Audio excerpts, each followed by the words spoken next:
just need your own time and begin work with everybody out there who got cast vote records. This is a snapshot of a precinct in Maricopa. All of the precincts have this information if you know how to get it. You have their total assets, that's the top left, how many are active. You can find out how many they reactivated for any election. This one's 2020, so they reactivated 435. They'll show you exactly how many they're counting as positive and how many they still have as inactive, 622. They'll show you the turnout.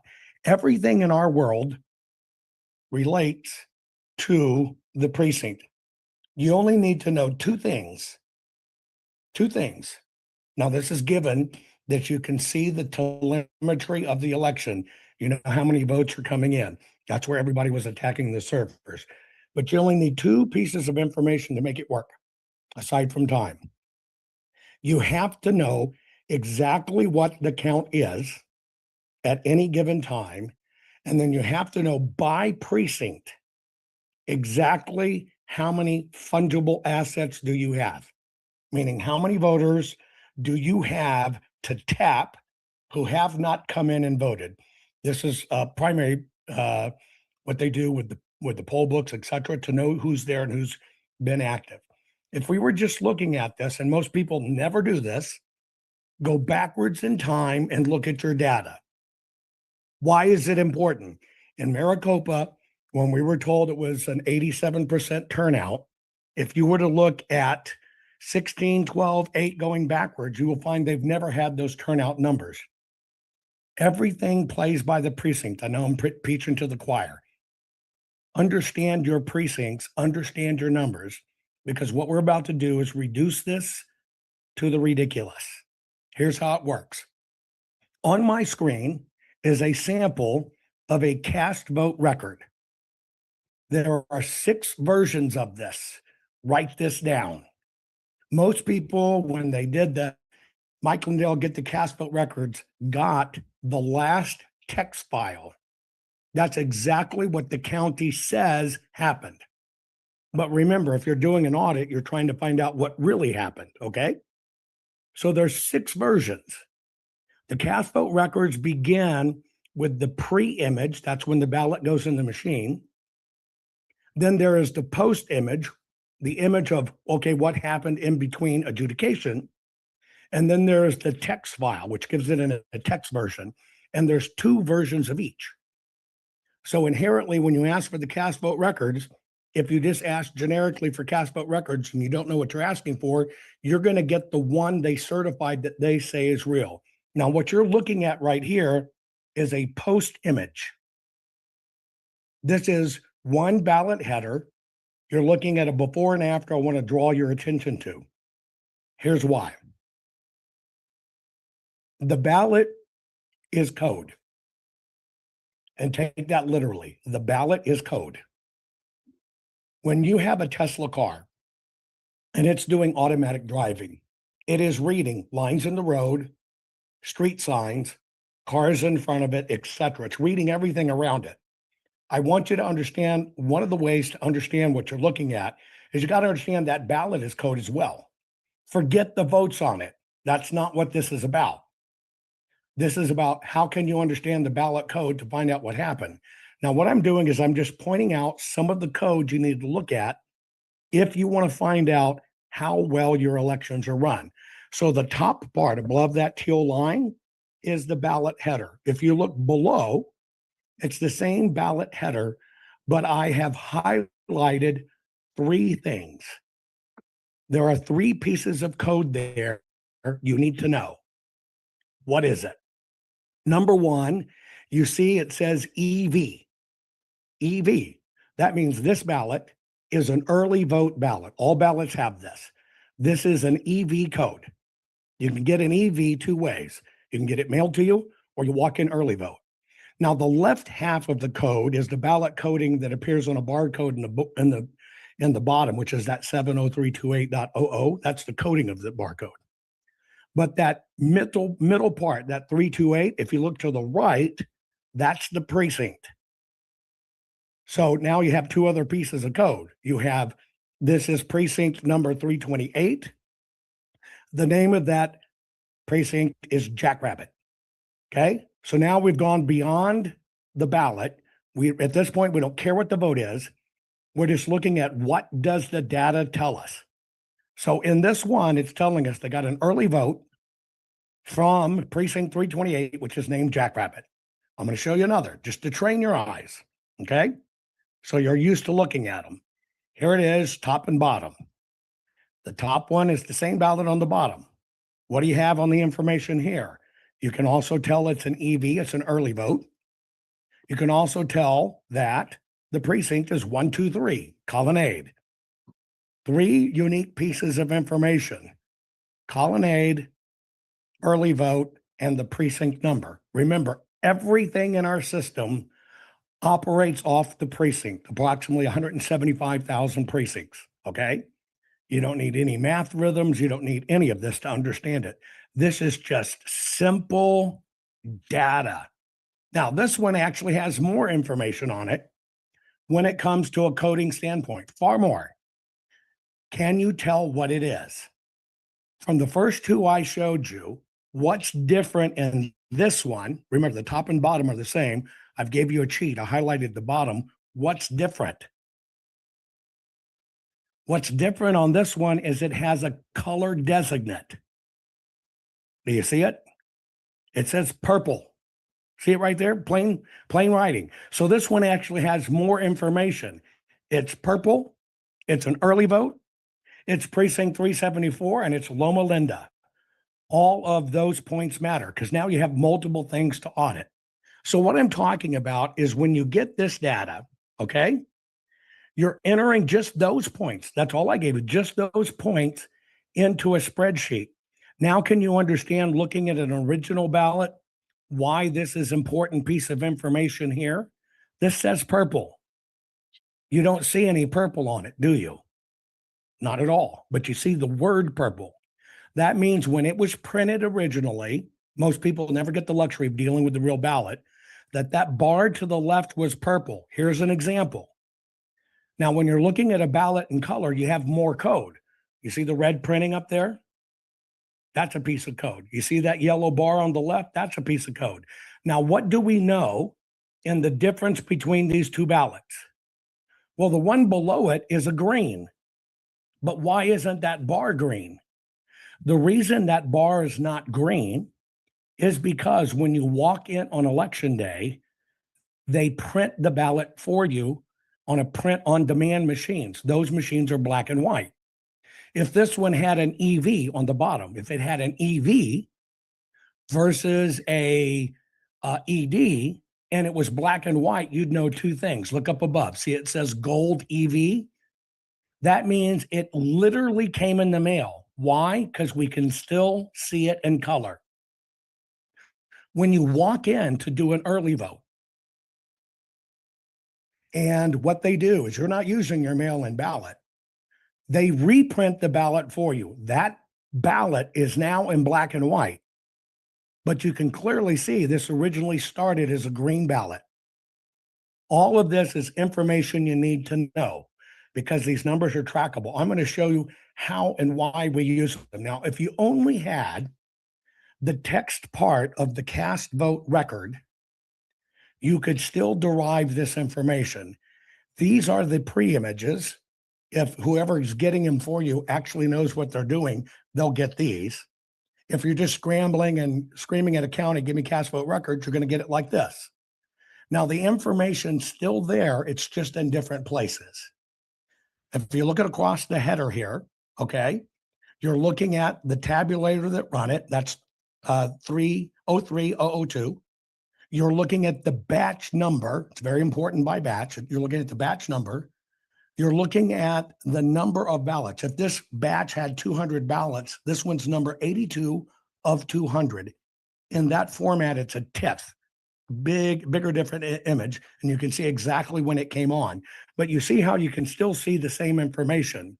You know this was precinct 497, and this was a green ballot. This is what it looks like if you only have the text part of it, okay?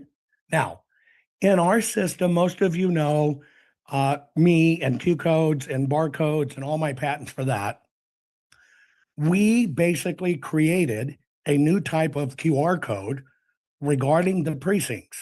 What we did is we took a defined map. That's all of Maricopa there. You do not have to do this. I'm going to show you how to do it very simply. I'm just showing you how far we go first. There are 5 precincts, 5 voting districts that cover all the precincts in Maricopa. And then they're divided into small precincts inside that.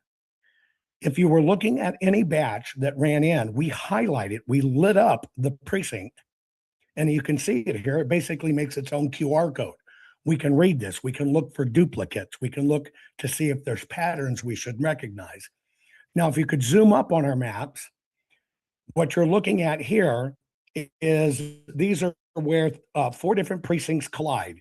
You see the gray line, the green line, the red line, the blue line. That's the convergence of basically 4 voting districts. All those little squares and pieces and Rorschach, those are all voting precincts. When you see the call letters that we plot, what we're tracking is every single place somebody can drop off a ballot. Okay, now since this is within a map, within an area, we understand distances. Let me show you why this information is very critical. In Maricopa, there are 100 in all of Maricopa County area. There are 100 plus postal locations. Now, let me let you know what a postal location is. A postal location is a physical United States Postal Service office. Okay? If you were to also incorporate, which we did, there were 23 supposedly secure drop boxes, and there were 15 drive-through drop boxes. So we tracked everything. Okay. If you were to consider Maricopa itself, you have to understand the vastness of the Metroplex. Some of you may or may not be dealing with this, but you also have to understand the distances involved. Here's why. In Maricopa, it is 132 miles across from west to east. It's 103 miles north to south. That county, which is the 4th largest county in the United States, 2nd largest group of voting people, covers 9,200 square miles. It's a massive area. You'll see why this becomes important in a minute. Now, through Maricopa, what we're going to talk about here is we're going to talk about how the ballots came in. We're looking at the ballots. Understanding the full forensic audit, we've got the ballots. Some people think looking at the ballots is only looking for the votes. It is not. For our side, we didn't even count the votes. That's not what matters. What matters is, was the election run correctly?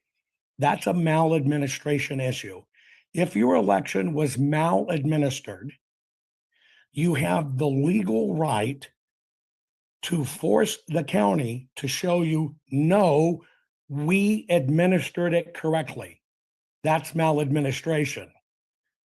When you scream fraud, like everybody was trained, it immediately takes it out of the county, out of the state, and bumps it to the State Department. And we had Merrick Garland. The only people in a county that can declare fraud, your governor, your secretary of state, and your attorney general at the time of election. So if you take 2020 and what everybody was taught to say, fraud, fraud, fraud, fraud, fraud, this is fraud, it's fraud, fraud, fraud, that one word canceled 73 lawsuits in succession, because that is the wrong way to prosecute it. It's maladministered. Your job at the local level is only to determine, was the election run properly? That's it. And if you think it wasn't run properly and you think it was maladministered, you have standing to force your local elected officials to prove it was administered correctly. It is under maladministration that you gain your rights. Part of the con of 2020, not get anything fixed, everybody was taught Fraud, fraud, fraud, fraud, fraud. And that's how they duped us. But here's how we look at this so you understand how this works. Let's take Maricopa County, which is a county that's almost exclusively mail-in ballots. They have been for a very long time. You need to understand how the post office works first. This is about to become very apparent to you. When you drop your ballot in a post office receptacle, it's basically called a two-hop. No matter where that ballot drops, it is going to go to one central processing center. Then it's going to go to the final processing center to reach the final address. I think everybody can agree that the mail-in ballots have the same address. They're going to one place. So if you drop your ballot in Maricopa, you can plot this for your city. It's making two stops. Let's trace this out. That means if you went down to your local post office and you randomly stuck in your mail-in ballot, when the post person shows up, they're grabbing all the mail. There's no order to it. They're throwing it in their little bags and containers. They're going to the regional center. The regional center, they're dumping it out. They're running it through all of them to know where it's going. Then it's batch sorted again to head to its final destination, which is basically MTech in Arizona. That's how your mail is handled. Now, half of those mail-in ballots have a third hop. That basically means because of where you are in the city, it's got a third hop. You didn't go to the post office, you went to the box, or you, etc. So you dropped it in a post box, that's pickup one.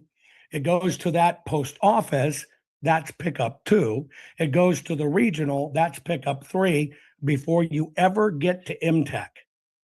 So I want you to understand the process here.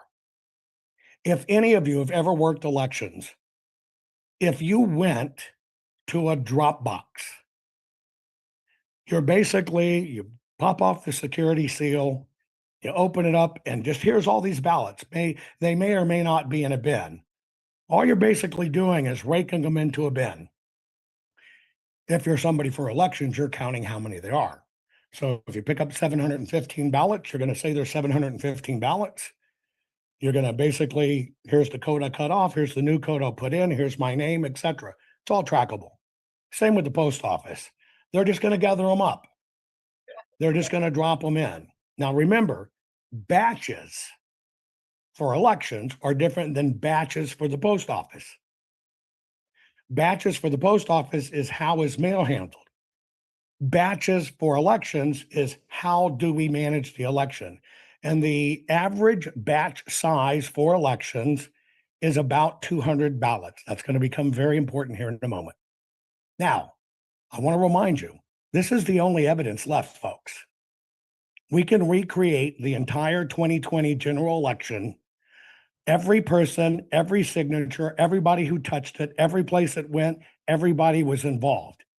This is the only evidence that exists. If we don't hold on to this, getting through 27 in these midterms, when the fights are really going to come, all of this is going to be lost, especially what you're about to see.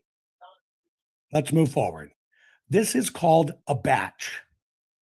Okay. And I'm going to show you several batches. I'm going to call some things out to you. Now, I developed this particular tracking program to just look at batches by precinct. It is not for voting. Batches by precinct. Okay. There are 748 precincts in Maricopa, Arizona. If you look at this batch, this is batch number 3. There are 3 pages in this report. Batch number 3 had 290 ballots. Look straight down. It says 0.70 early votes. That basically means this is predominantly an election day batch. It's 99.3% election day. Okay? There are 209 ballots.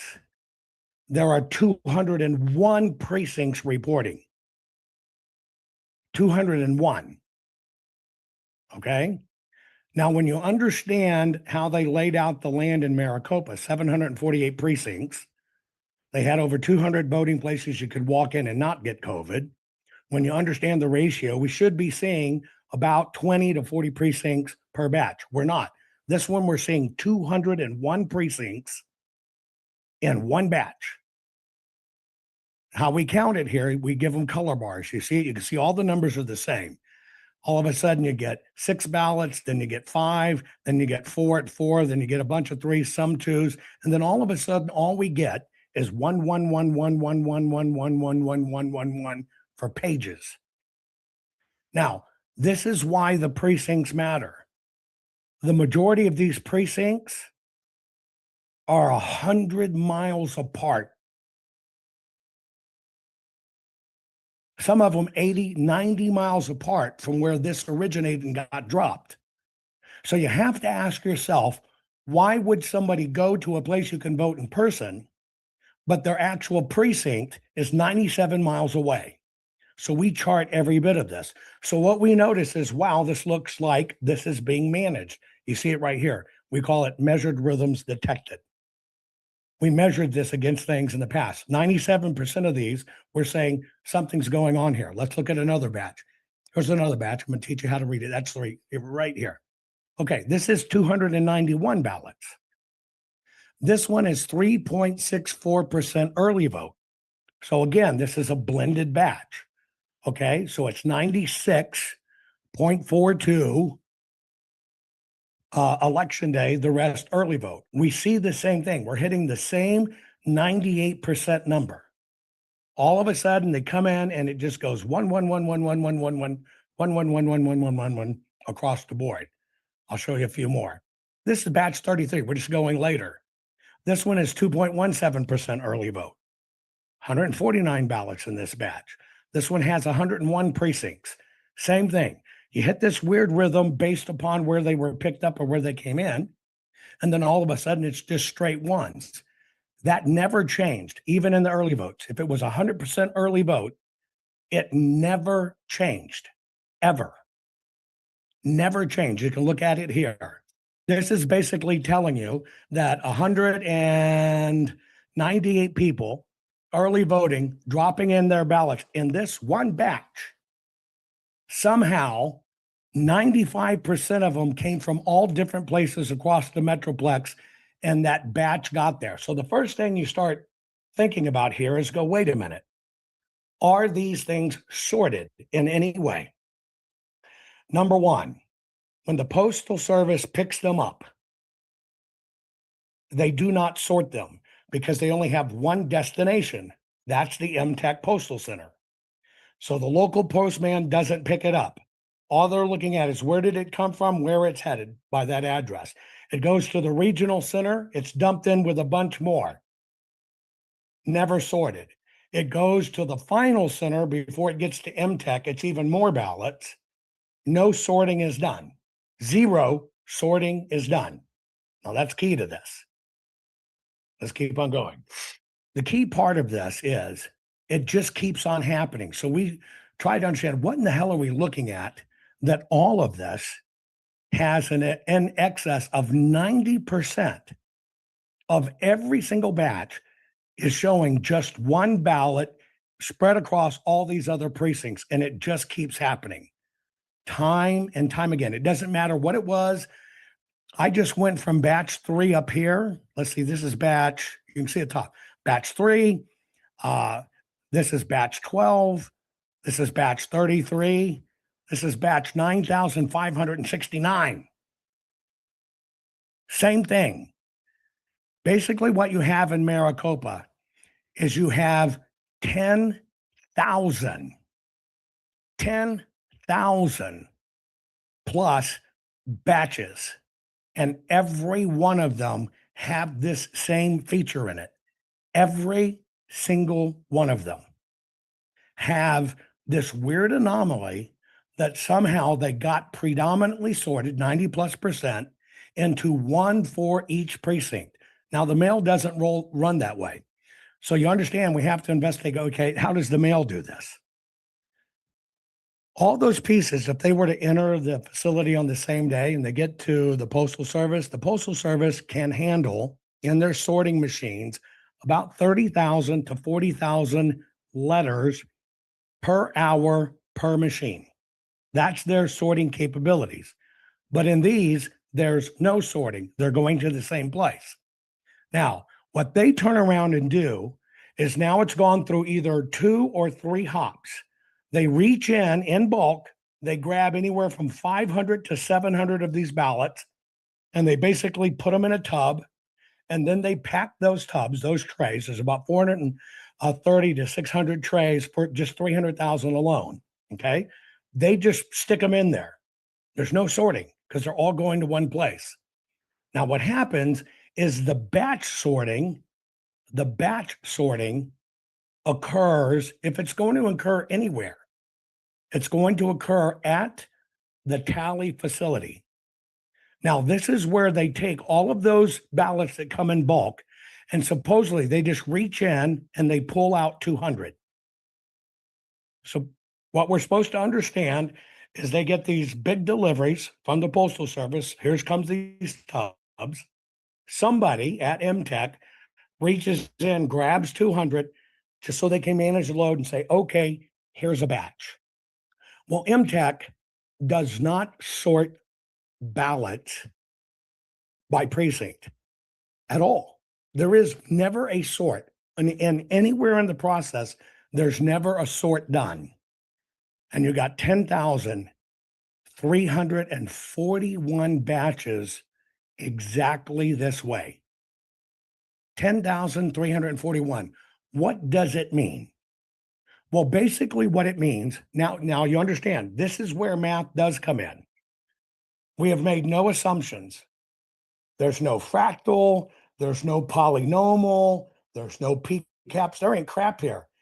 Give me the precinct number, tell me what kind of ballot it was, and where'd you stick it in the batch? That's it.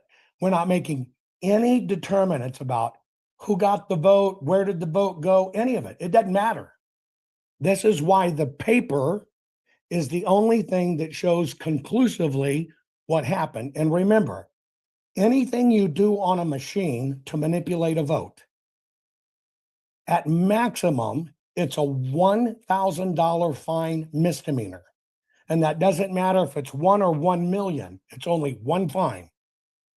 You mess with a ballot, it's a state and federal felony for exactly how many ballots it was done to. That's the difference between the two fields. So when you're looking at this in Maricopa to understand how to do this audit yourself, what we found, 10,341 batches, they all had the same repeating rhythm and arrival and runs. It is within a 0.2 statistical difference.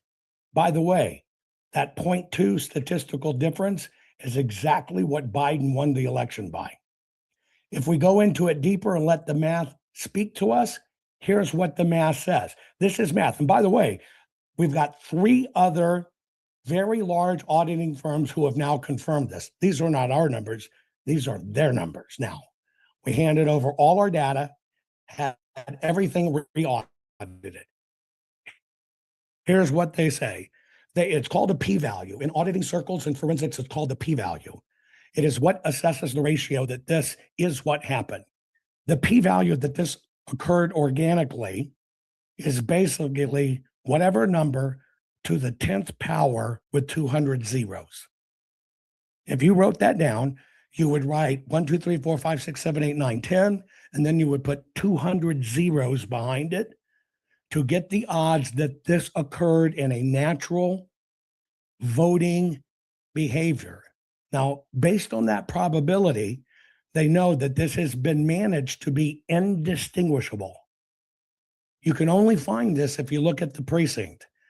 This is how you confirm for 10,400 batches, the entire election was managed to a predetermined outcome. But you got to go through every test. You got to go through every single test there is in forensics and mathematics and get them to confirm it. Here are what their confirmations tell us. that greater than 80% of the precincts, 95.21% of these batches, 98,437, were exactly subject to the algorithm we detected. And oh, by the way, there are 2,415 batches where it was exactly one ballot per precinct, equally spread to create that batch. They didn't even have variabilities. In other words, it is 100% verified. It's actually called uniform distribution. That's a p-value of 10 greater than 100 versus what you would expect as clumping. If something came from a drop box, you would expect a clump. If something came from a certain area of town, you would expect a clump. None of these get sorted. And so what you have here is these numbers. This is the observed reality of our numbers. I want to give you some scales of how you can determine this. You don't have to rely on anything except just put in the numbers, put in the data of the precinct. It will tell you what's up. Here's the deal. Most people glaze over when they see these. I glaze over. Fisher methods. We had to have binomial tests. We had to have random test runs. We had to have p-values. We had to have consecutive p-values, all this other stuff. Here's what matters. Here is the exact number of what you just saw.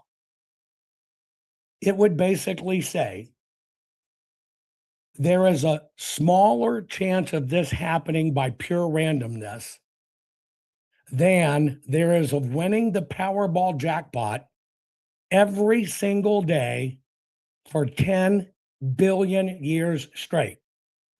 That's the odds. That's measured by distance, by how the post office does these, etc. Every one of these things were manipulated.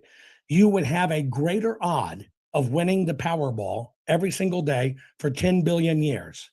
These are the real world numbers. And at the end of the day, it's a 1 followed by 11,800 roughly zeros.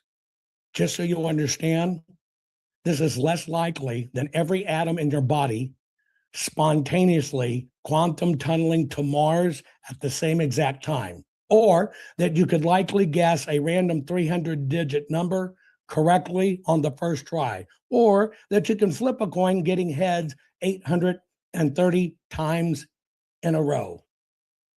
These are the numbers. This is what's called prosecutable, irrefutable evidence that they changed the ballots. And by the way, you've already had all that data. You've had it for a long time, unless you listen to the people that we were a grift or didn't do a report. This is why they ignored it. You actually see every one of the ballots they inserted in 1 month after the election. So why do I hand you this? This is simple auditing, but you have to understand what you have to audit, period. In this scenario, we do not have to prove who won. If you're going and hitting the drum, Trump won, Trump won, Trump won, Trump won, Trump won, you're already out of the game because you're subject to a different law. But if you show them that the election was maladministered, it was run wrong, it was managed wrong, it was managed unethically, it wasn't handled properly, there's no way they did this, they couldn't have mailed these, the mail didn't come in this way, then you open it up to maladministration. This is a low-hanging audit method that any one of you can do. Now, even though I showed you advanced math results, you can go back, you can look at your precinct, you can look at your county. Some of you are nowhere near in the millions as these are. But when you understand you have precincts and now they're trying to move to vote centers, you understand where to pick up the anomalies, especially those of you that have mail-in and have vote centers. This is why they're trying to get rid of precincts. This is a prime example of why we cannot get rid of precincts. It is the precinct that anchors the voter. If they get rid of precincts and they go to vote centers, this is almost impossible to audit. We have to fight for fixed precincts. We need to fight for smaller precincts. And we need to fight for transparency. Now, Very few people. Remember, the Maricopa Full Forensic Audit is the only place we physically got to do true forensics to the actual ballot. Very few people, maybe in history, nobody will ever get that again because they're terrified of it. But because some of you can get the cast vote records, or did before half of the states outlawed them, you can go back, you can go to these sites, grab a batch, follow only the precinct, the type of ballot, and the colors. You can arrive to the same place as if you looked at the original ballot. You're not looking at votes. You're just looking at, was it administered correctly? And this is how you can find things that actually prove, well, you had 105% turnout. They tend to hide it in the ballots.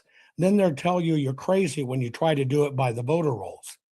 But remember, if you stay away from basically saying it was the machines and only deal with the paper tells you exactly what happens. And if that paper tells you for this precinct and this group, you had 105% turnout, you have a case of maladministration.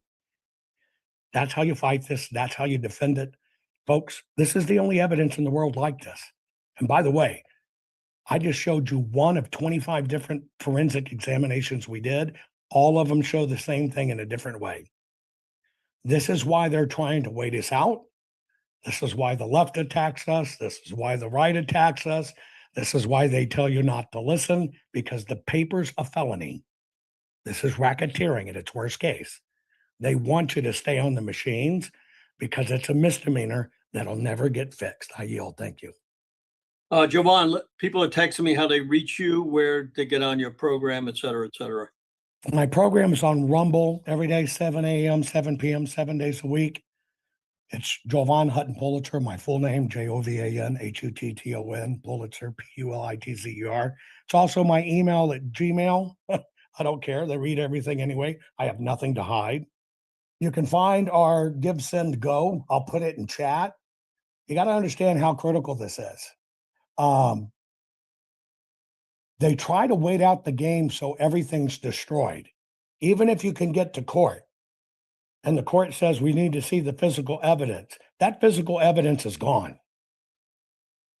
I highly doubt the 148,000 ballots that my team, by the way, was supposed to get in Fulton County, Georgia. I don't think they're still in those 700 boxes. We're going to get a lot of other stuff, but we're not going to get those. Okay. And so this is all that exists to show what happened in 2020. We'd appreciate your support. It's an ungodly amount to keep this going in perfect chain of custody, which is what you have to do. Take it out of chain of custody, it's over. You can never use it again. Thank you very much, Jovan. We really appreciate it. A lot of text, and people are coming in from all over the country and the world, actually. 40 minutes. How was that? I have 5 minutes extra. Take it. Oh, take care. Thank you very much. Next up is Bill Federer. He's got to make a flight, and after that, we'll get on Linda Sinkowitz. So Bill is a author, I think about 40 books, and a public speaker. We're lucky to have him on, and we have to find people to come on. We don't want to get the same people on all the time if we don't have to. So Bill, come on down. Hopefully you make your flight. Hey, well, I appreciate Jovan so much. Wow, that is absolutely tremendous information. And I definitely recommend everybody support what he's doing and get all the information that he has. And Steve, I thank you. A lot of people know a whole lot more than I do. I have personal experience. I ran for Congress in 98 and the year 2000 against Richard Gebhardt. He was the #1 Democrat in Congress at the time. And I experienced things way back when. So the first race in 98, we get calls that my name was accidentally left off the ballot in 5 wards in the city of St. Louis. People went in to vote for me. My name wasn't there.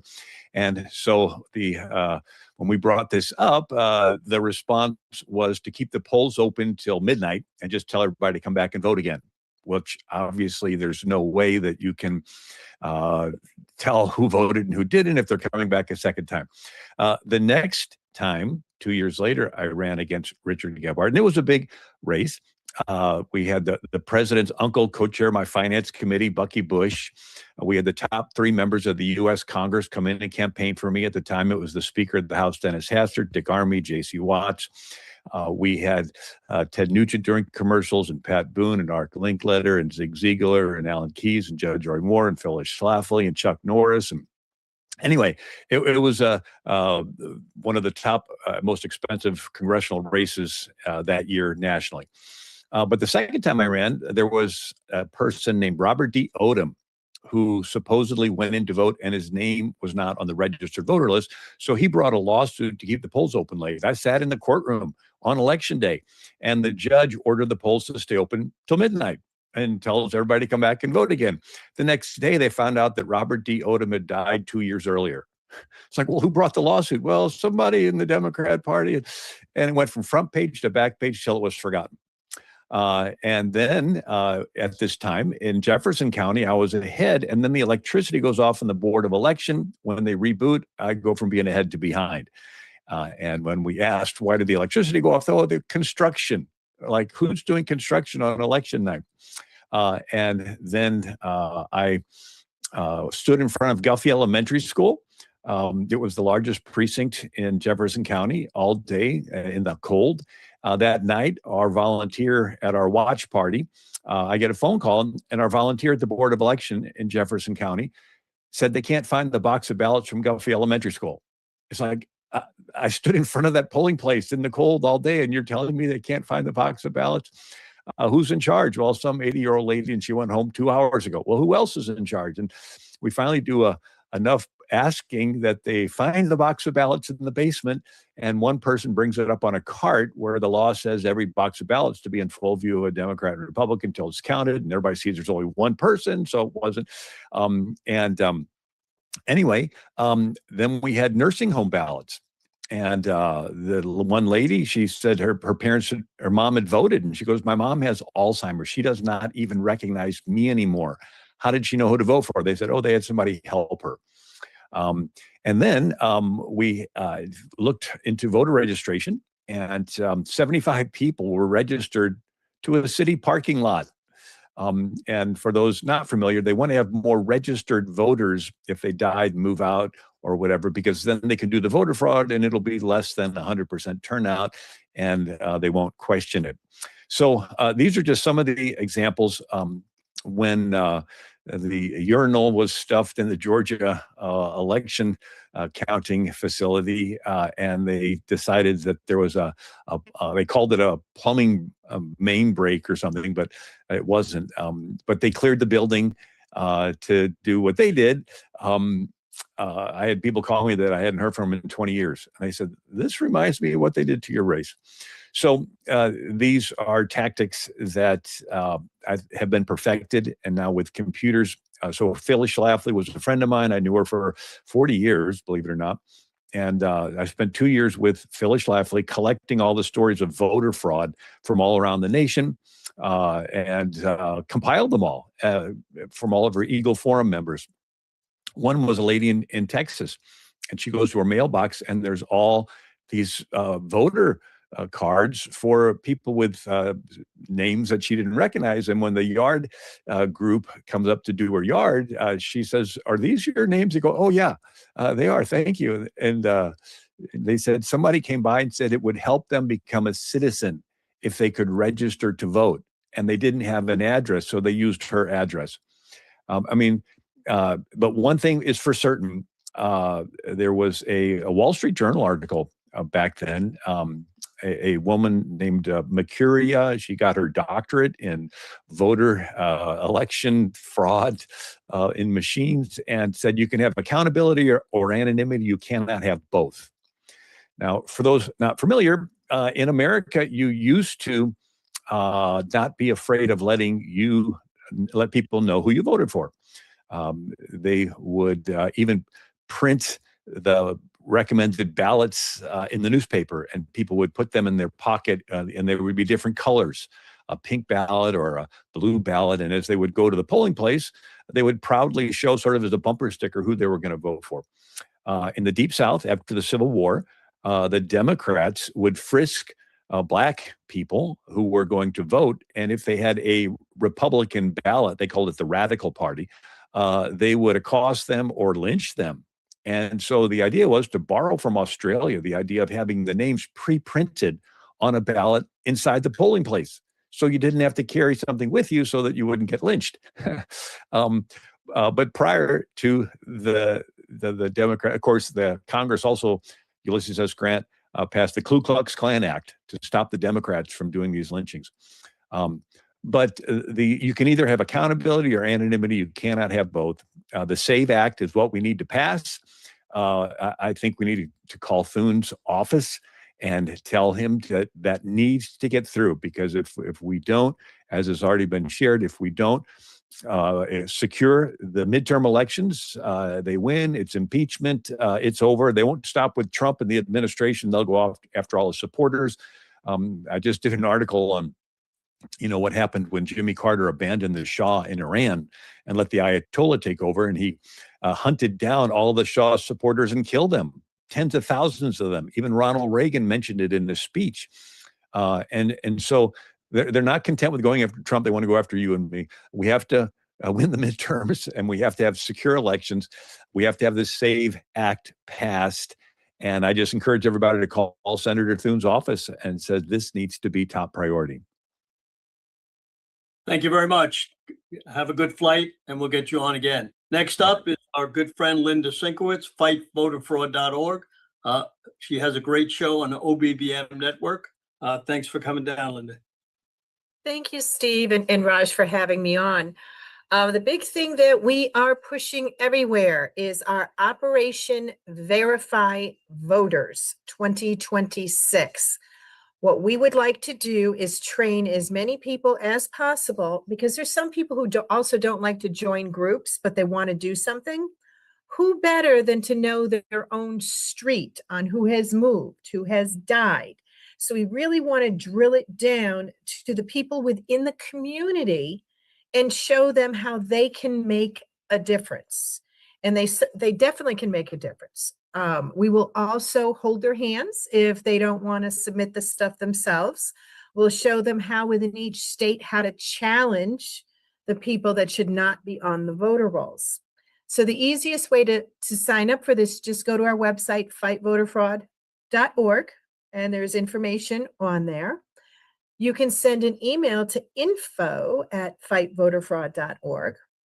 And right now, we do have something else that we will give to anybody who wants it, is we've already done the analysis on 13 states across the country, on the ones where they have violated HAVA and NVRA. And we'll also break those 13 that we have already down to the counties or to even to particular towns.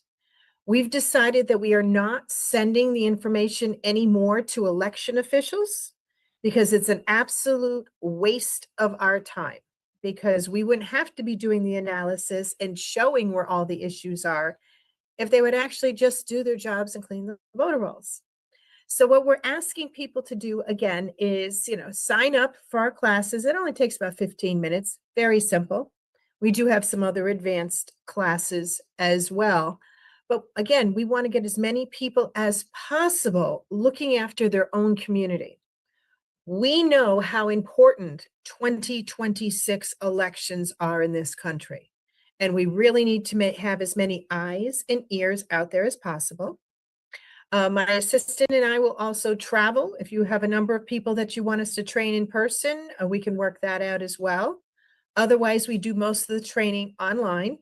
Or if you're within driving distance, I'll head out and do the training myself. But again, we want to make sure that we have everyone getting involved. And as far as the number of states that have already reached out to us, we already have 16 states, people in 16 states who have stepped up to the plate in the last 3 weeks.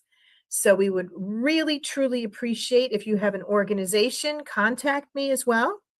It's very simple, all the stuff that we've learned. We also have an advanced class where we have put together the information to do a deep dive and what you would need to bring it to your own law enforcement. It's a book about that thick, but we have every single state. And currently, we're 3/4 of the way through updating it from last year to make sure all the links actually work. So again, please go to our website, fightvoterfraud.org. If you need your group to have a little video, I have a 90-second video we can send you that will again explain what we're doing. And again, it's Operation Verify Voters 2026. So thank you so much. And I have put it in the chat, our website, the email to email. And if anyone wants to call me, that phone number goes right to my phone. Thank you so much, Steve and Raj. I really appreciate your letting me get this out there. Yeah, Raj, speaking of, we got a little extra time. We got a special guest, Colonel Tim Schindler. See if you can find him on there. Stand by.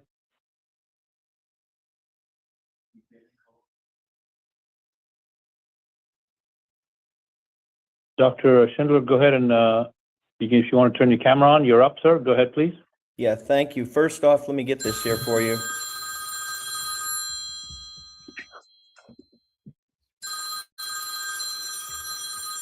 Thank you. Do you have me there? Yep, we got you. You're I on. do. We can see you. Thank you. Okay, so I hear a phone ringing somewhere. yeah, that was just getting. I'm just coming out of the office. I was asked to speak. Yes. I was asked to speak. That was a great talk earlier. It reminded me, with all the statistics and the numbers and all that. Reminded me of my time in the Naval Academy. When I did all that stuff. Very interesting. My professional expertise right now is I'm a social engineer, and what a social engineer is somebody that they bring on board when they want to figure out what they want people to do and make them happy that they're doing it. It's a piece of applied social science, and the reason that we use this is because it helps focus people where you wish to focus them while you stay free with whatever your strategic objectives are. In other words, it keeps the workers working while you got the leadership doing what leadership does. Okay, and it's applied social science. And what was real interesting to me, and I was amazed because I took a look at the articles that are coming out today, where everybody's extolling the fact that they passed the 7147 and 7148, which were the two funding bills that fund the U.S. government all the way through September. And what was interesting about it was they didn't really talk about what really happened, the propaganda effort. And I thought that was amazing, because if you think about it from like a social engineer's perspective, if I want people to focus on something where it can't make a difference, in other words, a tactical activity, while I'm doing a strategic activity, this is exactly the way I would set it up. Because, the first thing we think about is, what is the area of scope? Well, it's 435, districts broken into two sections of Congress, each one a year. That's why we have the first section and the second section of each Congress.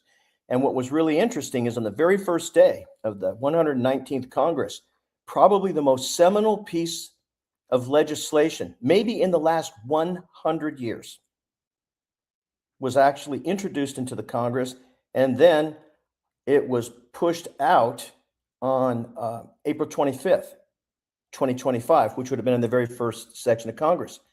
And that bill essentially did the following. It required individuals to provide documentary proof of U.S. citizenship when registering to vote in federal elections. It forced the states to remove non-citizens from all the official voting rolls. And it also gave an individual right of action to anyone to challenge an election official if they indeed entered into the voting rolls an individual that did not present certified credentials indicating they're a U.S. citizen. And then, of course, it established penalties, legal criminal penalties that could be applied for somebody who did register a voter improperly. That is what we would refer to as a strategic driver, because, like I said, I don't really worry so much about the voting and all that, because it only matters who counts the votes anyway. I mean, and I can run the show and make people believe what they're seeing is real. And we call this the illusion of choice. So if I want to pacify a group of people, I'm going to use the illusion of choice. I'm going to let you think you're really doing something. And this, of course, was, we exercised this in Iraq, and then again in Afghanistan, when we built the models that we used to empower the people to vote, of course, for the people that we told them to vote for, right? And that's how that's done. So what's really interesting to me is this was the most seminal piece of congressional legislation, yet it wasn't really ever driven. It wasn't ever publicized. The American public quite frankly, had no idea. As a matter of fact, when I first started asking people about the impact of HR 22 and how was that linked into the larger biosphere of individuals that were in America, did they go down to 3,143 congressional? Did they go to all 435 congressional districts? Did they take a look at all 3,143 counties?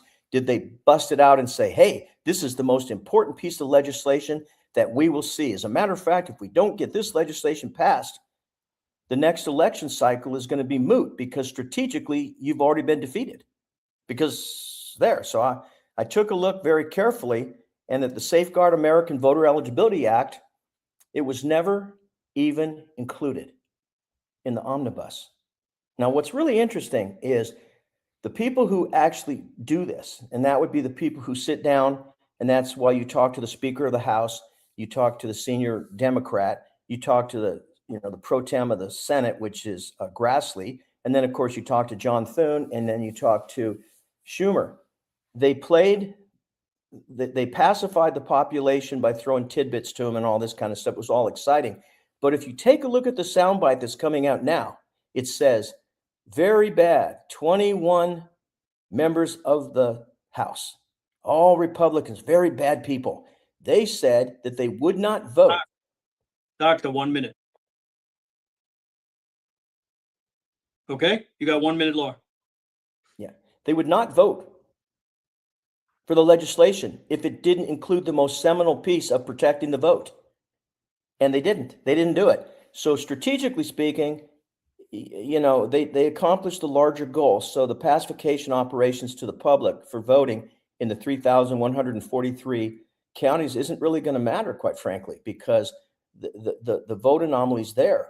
So what's really important here is to understand why you had one congressman who refused to play ball and said, I refuse to sign a bill to fund the government unless you include HR 22.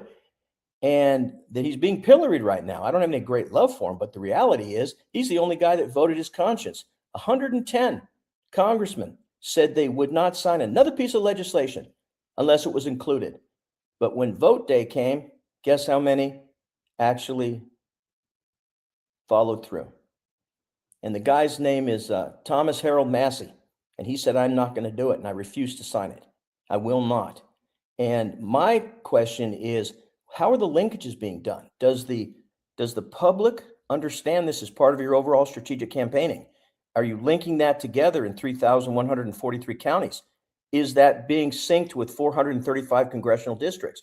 Do you have a strategic plan to look at that? Because I assure you, somebody else did. It's intuitively obvious because that's Doc, next time. I'm sorry, we got to move on. I try to squeeze you in. Thank you very much. You're welcome. Next time we have one of the most important people on this call, the lead attorney for Tina Peters. We all make this show for her. We want to introduce John Case. Thank you very much for coming on. I just spoke to Tina Peters' friend. She's coming on now to listen to you. Well, Steve, thanks for having me. Can you hear me all right? Ken, you're perfect. Okay, good. So I'm not sure how much your listeners are familiar with Tina Peters, but she's the former elected clerk of Mesa County, Colorado. And in 2021, she was informed by the Secretary of State of Colorado that they were going to come out and install new software on her voting system in Mesa County. So when she looked into the matter, she realized that the installation of new software was going to erase some of the federal election records that she was responsible for preserving as county clerk. That's by federal statute 52 USC 20701. So she asked the county IT department if they would oversee this software modification process, and the county IT department said no, they wouldn't. So what she did then is she was introduced to a white hat hacker named Conan Hayes, who had worked for the FBI and other federal agencies and had a security clearance. And she asked him if he could help, and he said yes, he would, but she would have to protect his identity, otherwise he wouldn't assist. So Tina agreed, I'll protect your identity. And so when the time came to do this software upgrade, the Secretary of State said, well, you can only have county employees in the room that work for you, only 2 of them plus yourself. So she got another county person, a local computer contractor named Gerald Wood, and he agreed to first he agreed that he would oversee the software modification, but then he bailed on that and said, well, I can't do it myself, but I'll get a county key card, and then this other guy Hayes can use my key card to get into the room. So that's what happened. And Tina, first of all, had Hayes make forensic copies of the county voting system, and the Secretary of State did not know that. And the second thing is she had Hayes come into the software modification and oversee it. Didn't interfere, he just observed what was going on. And she introduced him as this other guy Wood. So in August of 2021, knowledge of this came out. It was released on the internet without Tina's permission. But anyway, that started just a persecution of her. Dominion demanded that she be prosecuted. The DOJ was involved, the FBI was involved. The FBI raided her house and seized all her computers and went to a couple of other people's houses as well. And then 2 state attorneys general got into the case, and then the local DA got into it. And eventually she was charged with basically misleading the Secretary of State. And she was found guilty of 4 felonies and 3 misdemeanors. And the judge at her sentencing had this to say. He said, in so many words, I'm putting you in prison for 9 years because of the terrible things you've been saying about our voting system. This is an exact quote from the judge. This is what makes Mrs. Peters such a danger to our community. It's the position she held that has provided her the pulpit from which she can preach these lies, the undermining of our democratic process, the undermining of the belief and confidence in our election systems. Prison is for those folks where we send people who are a danger to all of us, whether it be by the pen or the sword or the word of the mouth. So we appealed for Tina, but the judge wouldn't grant her bond on appeal. Normally with a white collar criminal who's a first offender, nonviolent, it's routine to grant them bond while their appeal is pending. And we had very good grounds for the appeal because Tina wasn't allowed to present a defense. Her defense was that she was executing a public duty, and the public duty was to preserve election records. But the judge wouldn't instruct the jury on that. He wouldn't even let him see a copy of the federal law that she was obeying. So we had good grounds for the appeal. She was denied bond, and she's now been in prison since October the 3rd of 2024. So it's over 16 months that she's been in prison. So we've now, we've argued the case in the Court of Appeals, and after the argument, the Colorado Attorney General filed a notice with the Court of Appeals saying, hey, we made a mistake in our briefing and we want to correct it. So we were hoping that we would have a very quick decision from the Court of Appeals, because at oral argument on January 14th, there was a 3-judge panel. They were really well prepared and had great questions for both sides. So we were hoping we'd get an early reversal of her convictions and that she'd be out. But instead, the Attorney General filed this notice saying, hey, we made a mistake in the briefing. And now the Court of Appeals has extended the briefing for another 3 weeks. And after that, even if they ruled immediately on the new briefs, she'd have to spend another 42 days in prison. So we just filed last Friday a request for a bond pending appeal while the court is ruling on all these things. Just let her out. She doesn't belong in there. She's been assaulted 5 times in prison by violent criminals. The last person who assaulted her is in for 6 years for stabbing her fiance in the back 3 times with a knife and stabbing her brother once in the hand with a knife. And that person assaulted Tina in front of a surveillance camera. She assaulted her off camera, and then Tina pushed her away and pushed her out toward the camera. And then the gal said to Tina, you know you're on camera, right? So the whole thing was a setup. The governor at the time was considering commuting her sentence, but because of that assault case that was manufactured, nothing has happened with commuting her sentence. So anyway, that's where we are today. And if anyone wants to find out more about Tina Peters, go to tinapeters.us. You can support her attorneys there financially, which we appreciate because we're struggling just to pay our own expenses. And you can also find out the latest news on her case. That's tinapeters.us. John, if people want to get a hold of you or they want to donate to Tina, we also want to make sure that we call the governor and ask him to release him. I know he's running for president. They can call 303-866-2471. About 6,000 people called yesterday. Every day we try to get people to call. Every show that I get on, I was on BAM this morning and held this up. The more people that call, the better it's going to be. If we had millions of people calling, you'd be surprised how the governor would hear about this. So if any suggestions on this? Wow, that's tremendous. Thank you so much, Steve. We appreciate all you're doing and all that your audience is doing.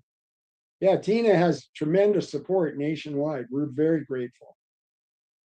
Well, we know that. We just got to get it released, where everybody's doing everything. Everybody, is we have people, lady texted me from South Dakota yesterday saying she's getting people on. She's going to make a song for her. I mean, she is a treasure for this United States, and we appreciate you very much coming on. And whenever you get updated news, we'll grab you and we'll put you on. Thank you very much. Thank you, Steve. It's a pleasure. You got it. Okay, next up. Steve, before our next speaker, let's go ahead and put the flag shirt message on. Go ahead. Okay, great. There we go. Let's turn the camera on here. So everyone, thank you guys for being here. Obviously, you're hearing a lot of what is needed to make all of this work. We've got all kinds of special events coming up. We got Valentine's Day coming up. We have the 250th anniversary of this phenomenal Republic. You can see Steve wearing the very, very cool hat right there. Guys, these are awesome gifts. I can assure you, my friends, when you wear them, people smile. When you give them as a gift, people smile. So to get you in the mode, to go over to the flag shirt and click that buy button, because when you click that buy button, that is what helps finance this entire operation that you are part of every couple of weeks. So this is really, really important. I'm asking you guys to really make a intentional thought of buying some of the merchandise. It's a phenomenal gift. It's going to be great for anyone you gift it to. And if you haven't yet, you need to gift yourself with this fantastic garment. So here, check this out here. and just be reminded of what's possible at theflagshirt.com. Here we go. What defines the American spirit? Preserving life, liberty, and pursuing happiness. Caring for the nation we call home and its people.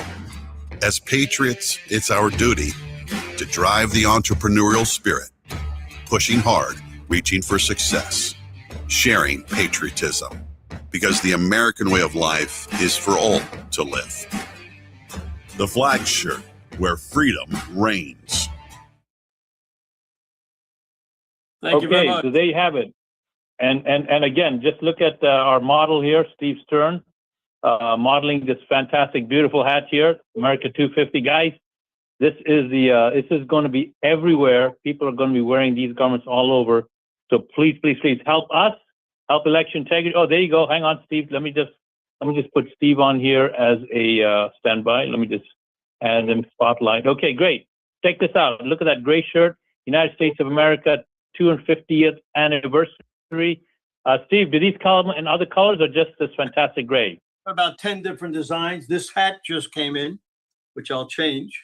That's a new hat that just made, the 250. We have people at the fairs, actually, a couple of my friends, vice chair, I'm the vice chair of Broward County. We have a vice chair that's showing this in Palm Beach, and then he's going over to Tampa. He bought 4 or 5 hats, and everybody's asking where they got them. So we appreciate everybody that gets one. You know, I don't have a lot of time to talk about the Flag Shirt. I'm in business 72 years. You don't find too many old guys like me still working, but Jovan has me working day and night so we can support these calls. And we appreciate everybody that buys a hat or a shirt. We have ladies, men's, everything under the sun, children's, babies, everything. So we're doing really good. We're coming up with more sites, so we appreciate it, but we have limited time today because we want to get the speakers on. So thank you very much, Raj. You know, I know you're doing a terrific job over by Venice, and you're going to Connecticut. We got a candidate running up there. We got to win the House. And we're going to talk about precinct strategy a little bit later. We'll get into that, but let's get Greg Stenstrom up because we got limited time. Awesome. Here we go, Greg. Go ahead and unmute. There we go. How do I, you got me, All right, Raj? Greg. Can you hear me? Yeah, we Good can to hear be you here. and see you. Go right ahead. Unlike previous, I don't always get to watch the whole show, but I started out early and was able to watch the show and see my good friend, Colonel Schindler on, and saw his. So I just wanted to follow up and just briefly, I think with the SAVE Act, just wanted to briefly touch on that and make sure that people understood. In fact, I got it in here so I don't mess up. The Safeguard American Voter Eligibility Act. And the purpose is to ensure only U.S. citizens vote in federal elections. And as Colonel Schindler described in his previous presentation, that was included in the bill that was under consideration yesterday, and it was excluded and taken out of the bill. And he explained the mechanics of that. But I really think the reason I wanted to bring it up is it's incredibly important aspect. I think President Trump and the executive branch and it's going to be critical to securing our 2026 elections, because I don't think the courts are probably going to get it done, and I don't think the Congress is going to get it done either. So it's going to be up to President Trump to push this SAVE Act through, and people that support him. So I want everybody here to know that, and everyone to continue to support and pay attention to that, because it's going to be critical to the 2026 elections. In terms of what's going on here in Pennsylvania, I'll start there because we have people from all over the country, as like we do as usual. And currently we have multiple cases before the Pennsylvania courts. I think 2 of the most important ones, at least that I'm involved in, is Stenstrom versus Delaware County, which is case 2025, CV 2025-009036. And that is going to go to a hearing here on February 13th that they've delayed now for since before the elections. And what that case is specifically about is they are not using certified machines, not only in Delaware County, which is 500,000 people, but they are not using certified election machines anywhere in Pennsylvania. And that's true throughout the country, but I just want to focus on Pennsylvania right now.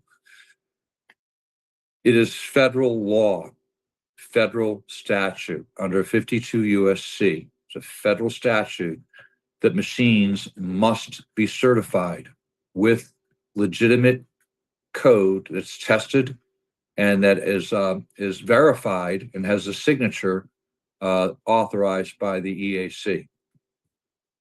Not only is no one doing that in Pennsylvania, and they're certainly not doing it in Delaware County, what we've determined through their own filings from our opposition here in Delaware County is they're using compromised code. I think Jovan touched on it earlier, but our lawsuit says not only are you not doing the tests, it's called a software validation test, the code that you do have loaded, you've shown it has malicious code. So we have malicious code in these machines in Delaware County, Pennsylvania, and we have malicious code loaded in most of the machines in Pennsylvania. So that's a critical case. And it's from a jurisdiction perspective, and the way the law works is they knowingly ran the elections in Pennsylvania and in Delaware County with machines that were not certified. And they were properly notified and noticed that it was unlawful to certify the election afterwards. And that once they did, they came back and they said, well, it's moot now. We just ignored your case, and we just, we had the election anyway, we certified it. And, they just say, you're mooted. We're not mooted. The law, there's 4 separate cases that we gave them and the statutes to say that they must decertify an unlawfully certified election. So that's where we are going into the court next week on the 13th in Delaware County. There is a hearing scheduled. We'll get that word out to everybody. Should be an interesting hearing. But we've also brought forward the problem that they, with mail-in ballots, with the handling of the machine, the vote afterwards, there was no reconciliation. In a nutshell, it was a fraudulent election. Absolutely a fraudulent election. At a minimum, it was not run in accordance with law. And this is a precursor to what we're going to see in the upcoming primaries and the general election in 2026. It's what they're going for. And that's why I led the conversation off with the SAVE Act and how important that's going to be, just so that we only ensure citizens are able to vote first. And then hopefully with executive action and DOJ action, by that time, we will ensure that the machines are certified and that mail-in ballots, if they're still even being used by November, will be properly, there'll be a imprimatur, and there'll be a chain of custody on these mail-in ballots, which they currently don't have. We have a couple of other cases that are up right now. Rob Mancini here in Pennsylvania is pushing forward with a case with the EAC that Colonel Schindler is involved in, with a similar trajectory where they are allowing the use of uncertified code. And I'm gonna leave that to him next time. I'm going to give an update for Andy Thompson out in Nevada, for people who are out in the Midwest and Nevada area. Andy's not on today. Andy got a favorable ruling from the Nevada Supreme Court, and they are going to move forward with discovery and hearings on the fact that the Attorney General of Nevada and other players out there destroyed and spoliated the evidence that was in the machines out there. So Andy's making progress in Nevada. We're making progress here in Pennsylvania. I know Harry Howery is coming on here in a little bit, and he'll give you an update on some of the things that he's working on. But I want to say at this point, there's a coalition of people, some of them you're seeing here, that are moving forward with litigation, moving forward with disclosures to the DOJ, disclosures to the Judiciary Committee in Congress. And I'm going to say there's a level of expertise here in moving the government and taking the proper actions to demand action. So I don't know how much time I have left, and I just want to encourage people. You can go to patriot.online and go to at Gregory Stenstrom. Patriot Online is our social media platform. There's some good articles there. One that has become very popular is the Who is Running America? The Department of Just Us, which discusses the council, or otherwise known as the SIGI, which is Charlie India, Golf, India Echo, SIGI. They have been defunded, and Colonel Schindler, who was on previously, myself, several others, Rob Mancini, and Christine Heitman, amongst others, are pressing forward with those cases and holding people accountable for obstruction of these investigations. So is there anything else you'd like me to cover, Raj? I know we're tight on time today, and how are we doing? Yeah, we got time. We're time up, but we want to let everybody know that Greg is flying down to Florida for March 2nd to give us a live interview down at the Trump International event. So we'll talk a little bit more later, but we're running a little bit behind. So we're going to bring on Deb Monks from Florida. We try to get her live at there too, but she's busy. So she's working on election security legislation in Florida. So Deb, come on down. Hi, thank you, Steve, and thank you for everybody else who's presented here today. It's just some amazing work being done. I just want to spend a few minutes and update you on where we stand in the legislative process for improving election security legislation in Florida. A couple of just a brief history of what worked and didn't work for us, and I wanted to share with you our latest tool in the toolbox that we're trying to use to see if that could be useful in your state. So just very briefly, I started this in 2022. This is my fourth cycle of working through the legislative process. And in 2022, we focused on small amendments to bills that were already in process, basically focused on making sure only US citizens voted. And at that point, we quickly got the feedback, oh, that's not a problem here. We addressed that at the DMV. It's not a problem. Well, we convinced them it's not a problem, but getting things added to bills at the last minute proved to be a very frustrating experience, and we made virtually no progress in 2022. So in 2023, we took it upon ourselves to do a citizen-led security risk assessment and analyze the full process, and we went full out with big bills. I've got a great sponsor, to person who said they'd spearhead and carry the football, only to find that person backed out at the last minute, and we were kind of back to square one. So in 2024, we were smarter. We actually lobbied earlier to more people. We got sponsors in both the House and the Senate. And I'm going to pull up a slide here that takes you forward from last year to this year. Okay. Can you, let's see, can I share my screen? Okay. Yes, you can share your screen. Okay. All right. So what happened last year? Well, last year we thought we did things right. We had 3 citizen-led election security bills that were filed, and they were 2 of them were filed in both chambers. That's one of the roadblocks you have to overcome. We were very hopeful, but it was killed in committee, not scheduled for hearing in committee. Concurrently, there was a lot I call the lobbyist-driven election security legislation that was filed. It was heard in committee. It was on a pathway to pass, but then it was dropped, in part due to public pressure from our group and others from around the state on some poison pills that were in it. 2 specific poison pills were changing the definition of a voting system definition in a way that would decrease transparency, probably dramatically. And the second was to get rid of the manual hand count audit. And these were 2 things that were just intolerable from our viewpoint, and we were successful in stopping that from moving forward. Fast forward to this legislative session. When we went back to sponsors to get them to sponsor again, some of whom were very anxious last year to go at it again, we virtually got nowhere. And it was clear that legislators had been told to stand down. And to my surprise, They were not motivated by the desire to support President Trump's executive orders and directives. We repackaged our work so that it would align and highlight how we were supporting President Trump, and that got us nothing.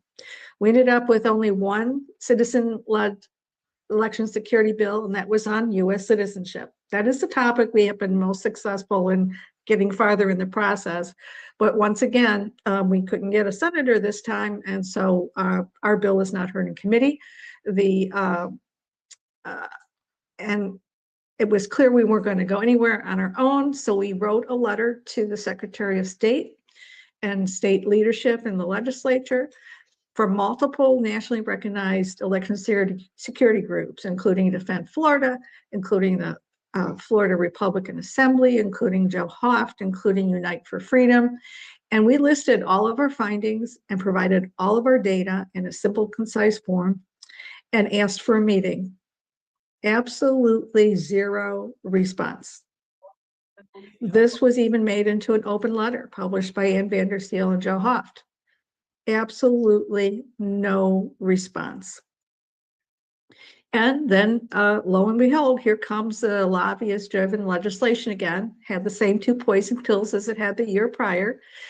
It did do more on make some positive steps on verifying citizenship, but I would call this a window dressing in that it takes us one step forward, but two steps back on citizenship verification. Won't go into details, but one example is in Florida, unlike other states, I believe, a lot of states, if you apply, if you go to the DMV and get a new state ID, by policy, not law, they are not offering you the opportunity to register to vote if they know you're not a US citizen. This new bill actually goes ahead, lets them register the person to vote, but labels them as unverified. So it's actually making more non-citizens be on our voter roll, even though they're unverified and supposedly can't vote. So it's got some good elements in this bill, but some very poison pills, and it really needs to be strengthened to make the difference we want. And as importantly, it does not address any of President Trump's executive orders. One of the things we found was that the way a lot of our large counties operate, they use temporary staffing agencies, and there's no requirement for that temporary staff to be a US citizen. And these are temporary staff that transport our ballots, that program our voting systems, run our voting systems. It's you know, like giving the keys to the kingdom to people we haven't qualified. So these are things that were very important to me, and I thought most people, but it did not get into the bill. So what's next? Well, our focus right now is to fix or kill the lobbyist-driven bill. If we can fix it, this would be a great thing, and we're trying to do that with every way possible. We also are working to magnify our voice with a strong alliance between election and security groups and also social media. We did this year already, and we're continuing to educate and gain support of the Republican Party of Florida Election and Integrity Committee members. And some of them were very helpful in trying to get sponsors for our bills.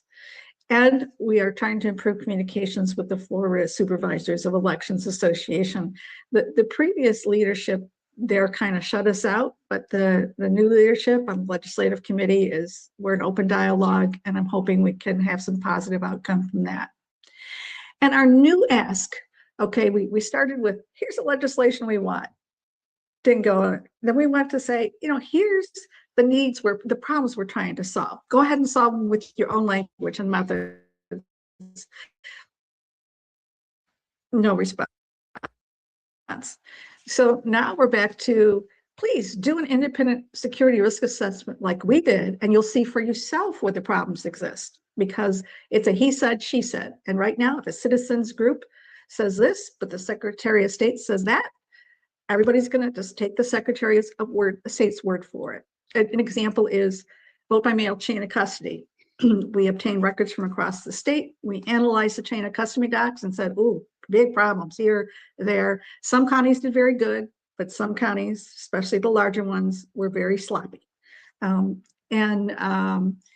But the Secretary of State goes and visits these locations and says, oh, they got a nice shiny vault. And they told me their practices and they're very good. But unless you actually look at the paper, like Jovan said, you don't know. You don't know. You can't go by a shiny safe or by somebody's word. They have to be looked at. So we're promoting this year the idea of including in law that we do at least one end-to-end security risk assessment of our election process. And the latest thing we've added is a governor and legislator candidate pledge. Change the game to get some candidates in there that will actually run our bills and support getting them passed.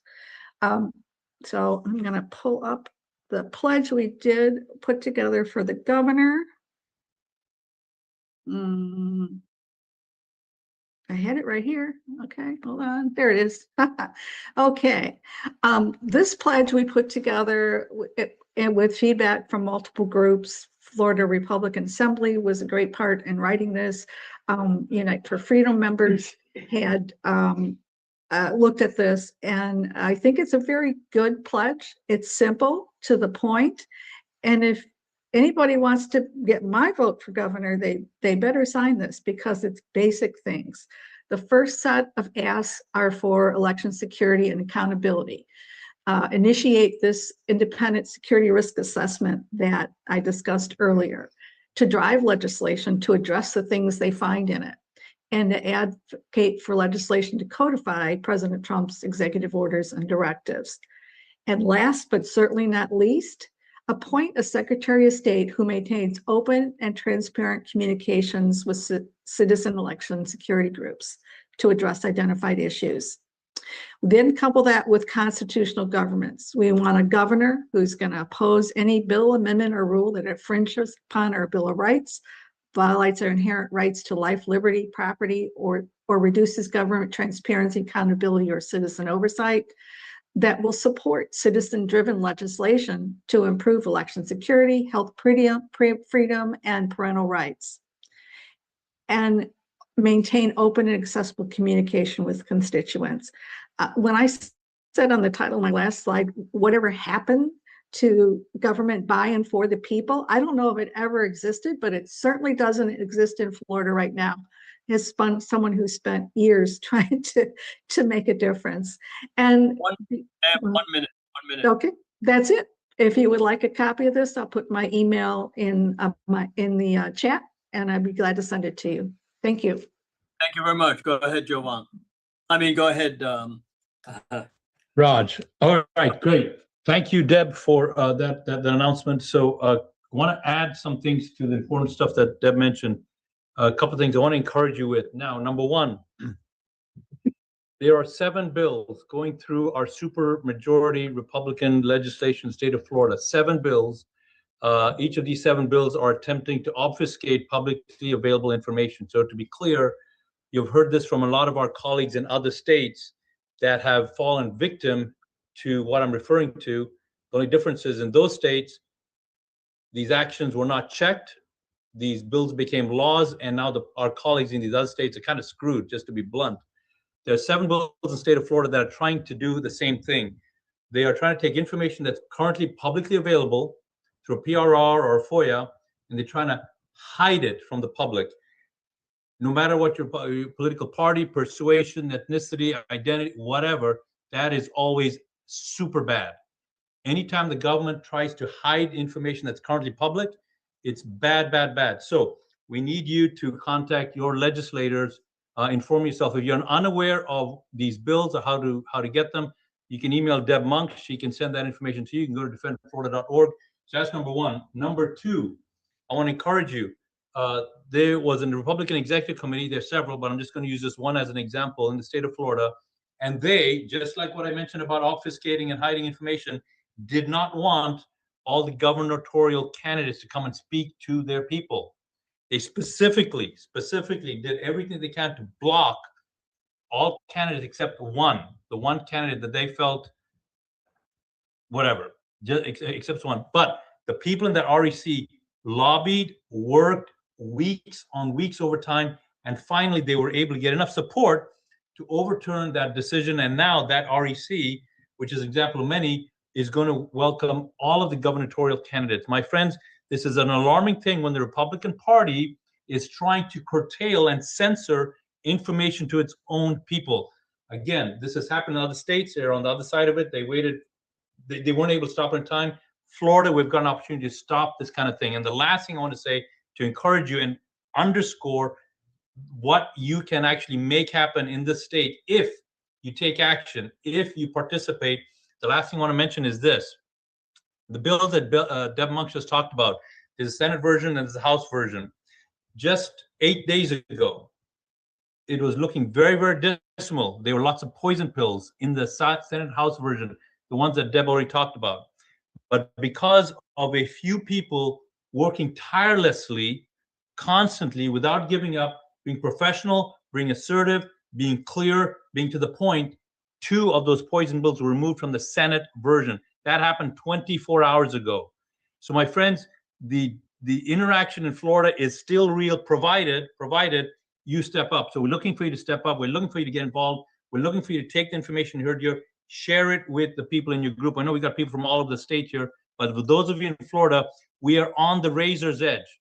If we don't overturn this stuff, we are going to end up being like our colleagues in these other states where atrocious things are legally done and the people can no longer do anything because bills have become laws. So again, if you're not familiar with this, contact Deb Monk on her email. She'll fill you in. Go to defendflorida.org. Information is available there.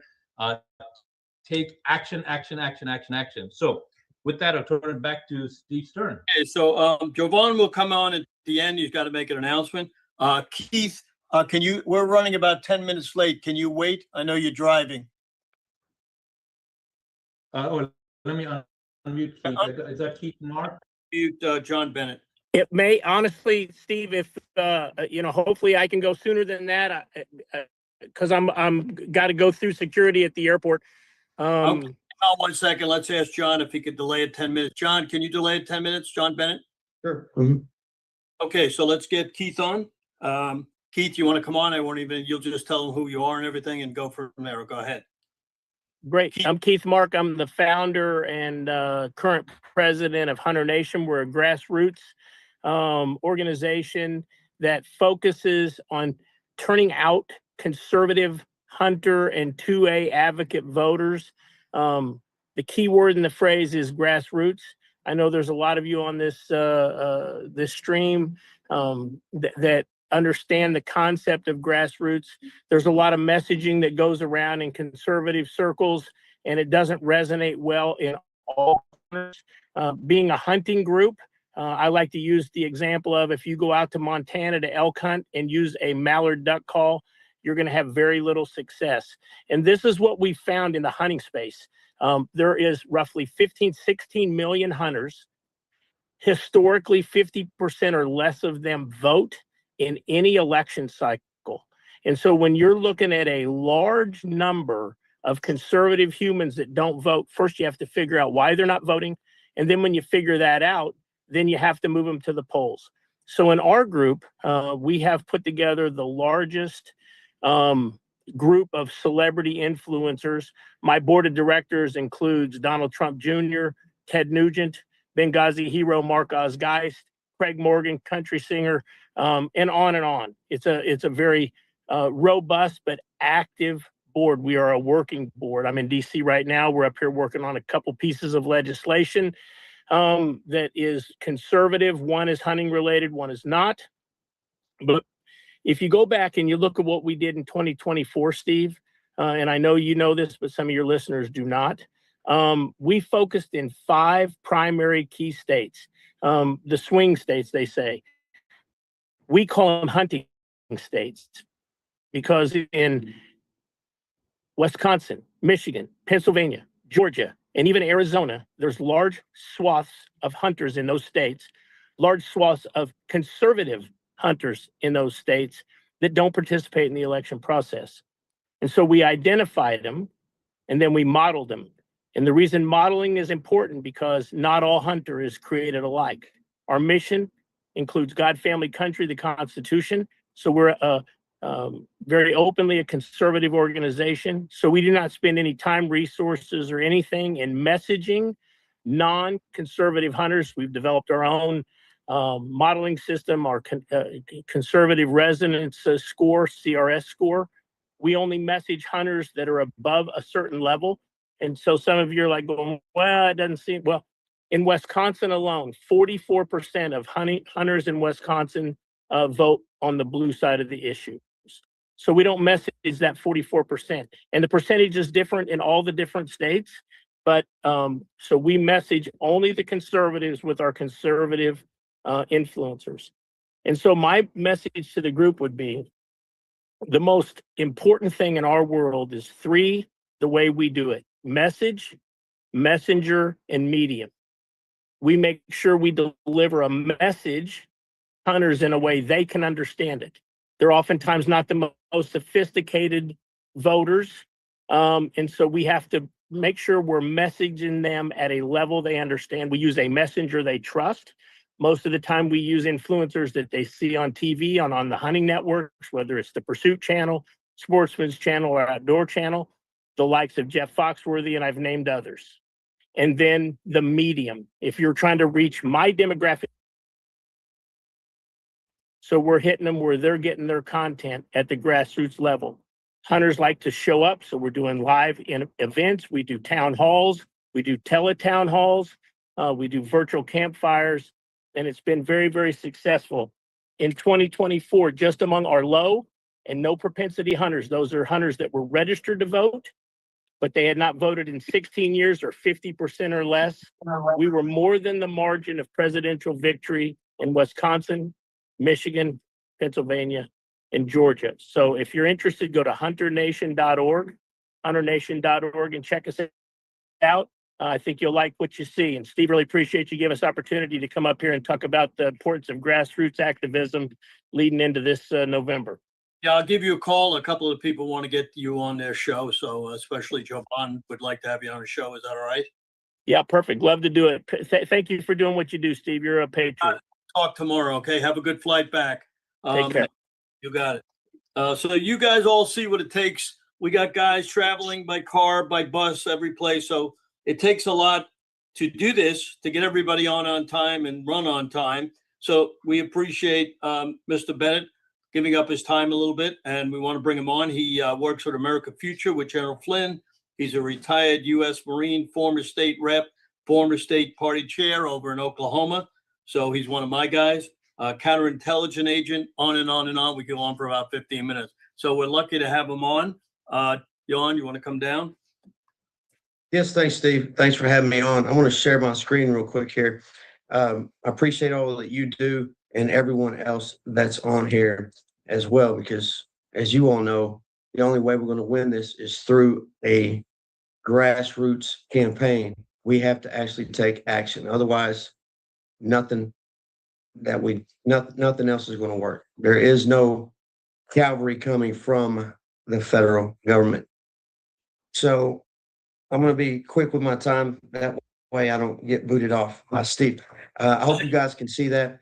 But basically, as he said, I'm with America's Future, and what we do is we are pretty much a grassroots movement as well.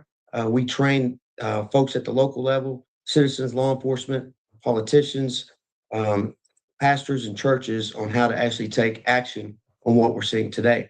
Now, I probably have a little bit of a different take that most of you guys are used to, but I'm going to go ahead and lay this out for you from our perspective, from who we are. So General Flynn says all the time that local action has a national impact. We just got to get in the fight and start fighting. So basically what we're seeing today, and you probably have been seeing it on the TV recently, is a color revolution. Historically, by its definition, however, the difference is, even though it's still a domestic issue and it has a lot of domestic and external influence, even from other nations, it's using a violent movement.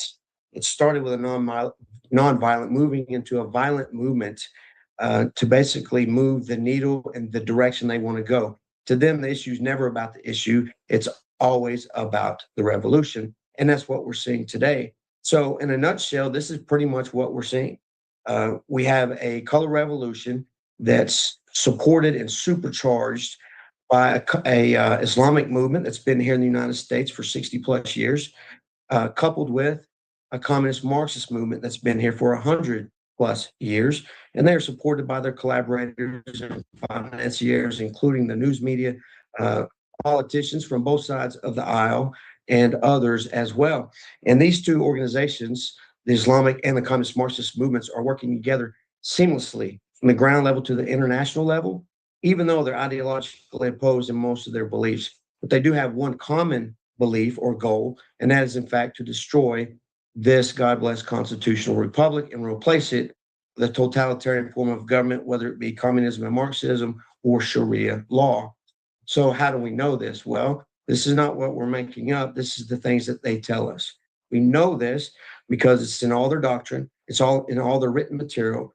We have material from the House on Un-American Activities Committee.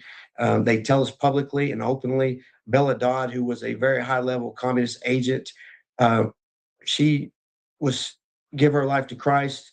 And once she did that, she spilled the beans on what the communists and Marxists were doing and how they were trying to subvert and destroy the United States from the inside out.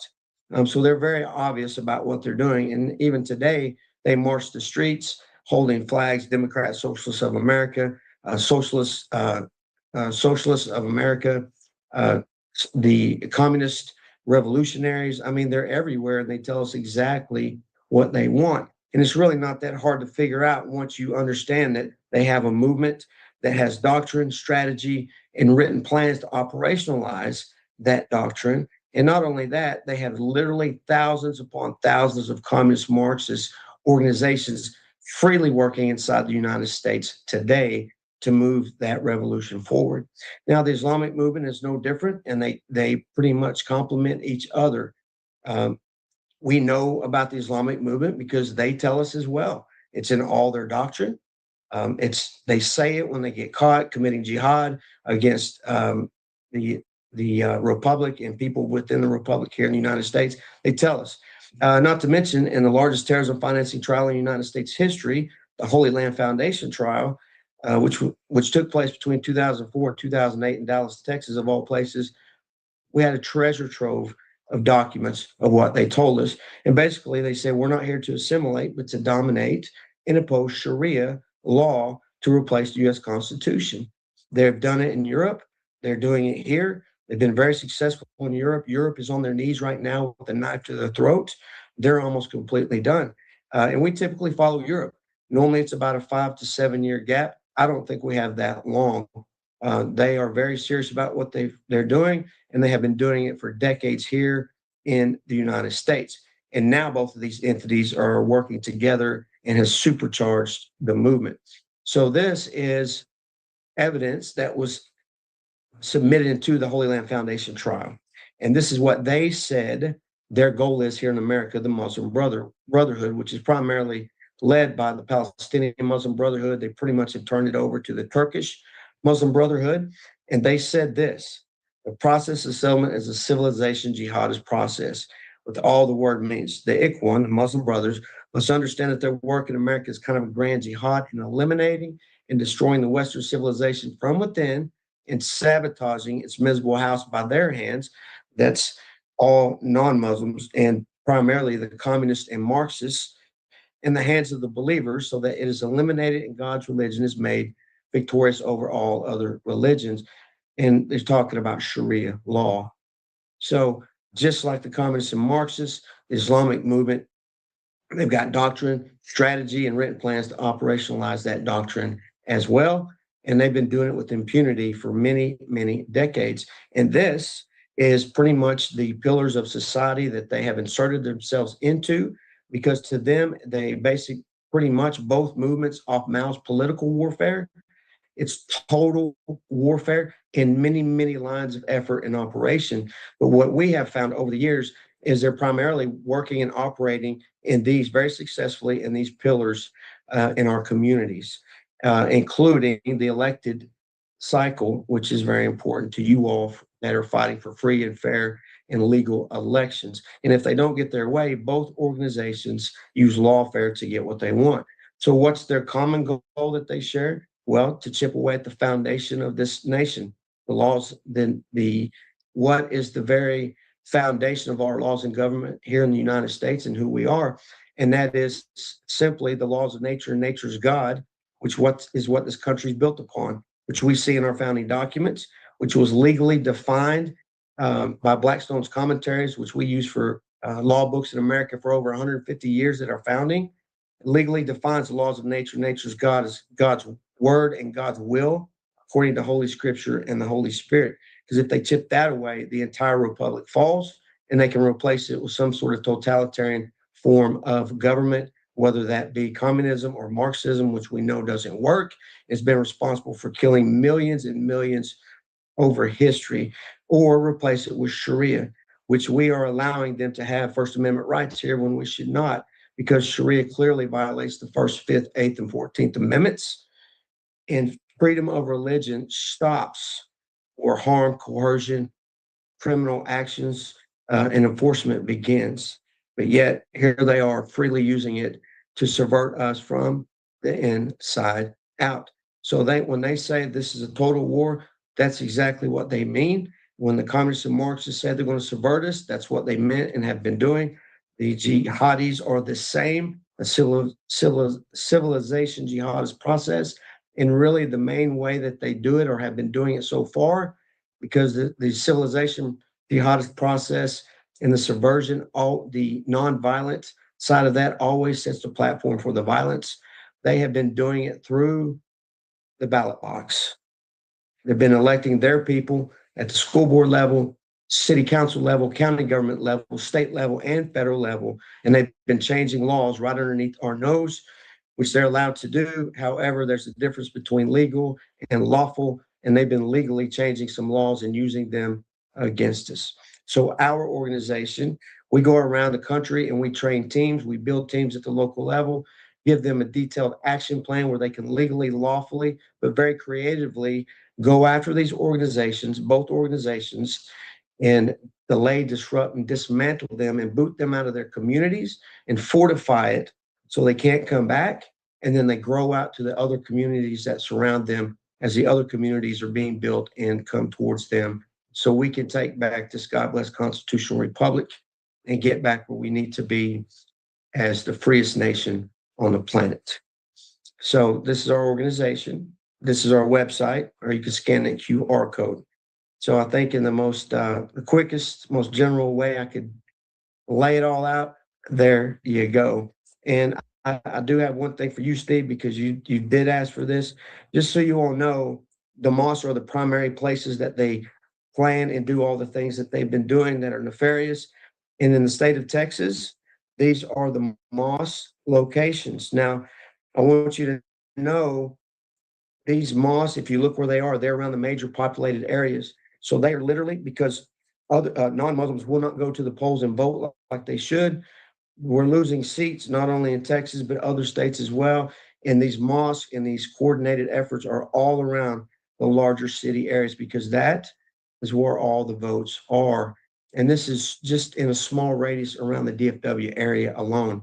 And this is why Dallas, Houston, and other large cities in Texas are almost completely fallen to the communists and the jihadis movement that are in those areas today. And they have already expanded out into other states as well. So with that, Steve, I will turn it back over to you. That map back on again, because many people did not know this is happening. And when I heard your presentation, when I heard it where I heard it, you said that you're training people. I know you give up your weekends every weekend pretty much. Tell us what you're doing. This is very important. What are you doing to train people? Because in Florida, which is supposed to be a great state, just in real where I am, maybe 10 miles away, they had a big event for them this past weekend, and they couldn't stop it. And this is, if it happens in Florida, it can happen in every state. So explain exactly the training. I know you're booked up for months, but you need funding to be able to get more people trained, because I don't think the people in the United States really understand what's happening. Yeah, absolutely. So we have a small team. We have many allies across the country, but we're a small team. And we literally have been going every weekend for the past, year. So many people are calling wanting training because the training we're giving them is effective. So for the citizens, it's a one-day training. We spend the first half of the day. We go in and train them on the threats they're actually seeing, who the enemy is. It's basic U.S. warfighting doctrine. You can't defeat the enemy until you know who they say they are, how they operate, and why they operate. And then only then can you form a counteraction plan. So the first half of the day, we do that. The second half of the day, we literally pull them together as one team. They pick their own leaders. And then before we go into that area, we do a deep dive investigation and research, and we put together a detailed action plan for them in 3 easy phases and 10 steps. And we give them that detailed action plan, and then they take their team and then they go action that action plan, which is legal, lawful, but very creative. And in addition, we also train them on secure communications, so no one is alerted to what they're actually doing.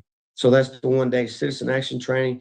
We do the same type of training with pastors and churches, except we go from a biblical worldview, what the role of the church and the pastor is, and what they can do within their sphere of influence. And then we have a law enforcement training, which is separate. It's a 3-day law enforcement training for them specifically. And then we train elected officials from the local level to the federal level as well. And we have model legislation, many bills that we put together and resolutions that we've been passing around the country as well. And you probably have seen some of them start to pop up in the different states and even on the federal level. That was part of our consulting and training that we've given to these elected officials. John, that's great. I'm getting a lot of texts from different podcasters asking if you can come on some of the programs. So I will get back with you later in the week. I think this is very important to get out to the United States, because a month ago, people weren't even talking about this. And now everybody's talking about it. Probably what happened in New York started all this going on. And we appreciate everything you're doing. You are the grassroots guy. You did what I did. The head of the Republican Party in Oklahoma, very important. So you've done every job, Marines, on the ground. I mean, there's probably so many things you've done is unbelievable. Thank you for everything you've done.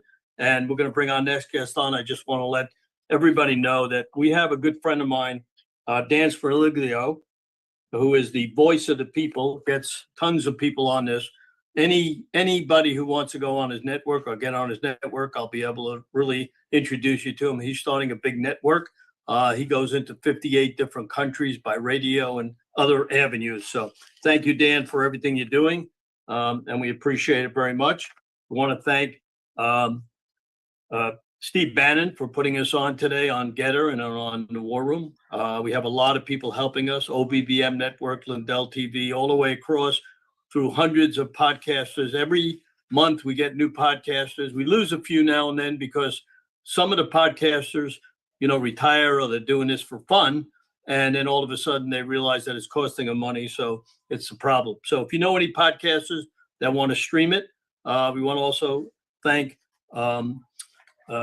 General Flynn for his help. He's given me many podcasters, so we appreciate that. So let's bring our next guest on, Harry Horry, who also is flying down to Trump International March the 2nd to do a talk live where we'll have about 15 to 20 election security people coming in live. And it'll be from 10 o'clock a.m. Eastern time to about 1 o'clock Eastern time on March the 2nd, Monday. So Harry, come on down. Hi, Steve. Can you hear me? I can. Good. Sound just like you. Thanks for having me on again. So, as you know, I'm the founder of United Sovereign Americans Now, Unite for Freedom. That's Unite, the number 4freedom.com. Before that, in 2020, I was part of a group called Cyber Patriots, and Jovan might remember coming in to get some help from Nate Kane, and I was in the background. Nate and I are business partners. So anyway, we've been at this fight, or I've been at this fight since 2020, and in one vein or another. And we basically have followed a pattern that I'm familiar with, which is try to disassemble the terrorist network that's trying to fight to destroy our country. And they are terrorists. We already know that because they are more than willing to use violence against conservatives, as we saw clearly in 2020 with the mobilization of Antifa and Black Lives Matter. It doesn't matter what the excuse is, and this is something I want to talk about, briefly here, is that, first of all, I honor everything that everybody's saying here today. The fact of the matter is we all have a place to play, but sometimes what's missed in this discussion is that this is an all of society battle that we're in, all of society.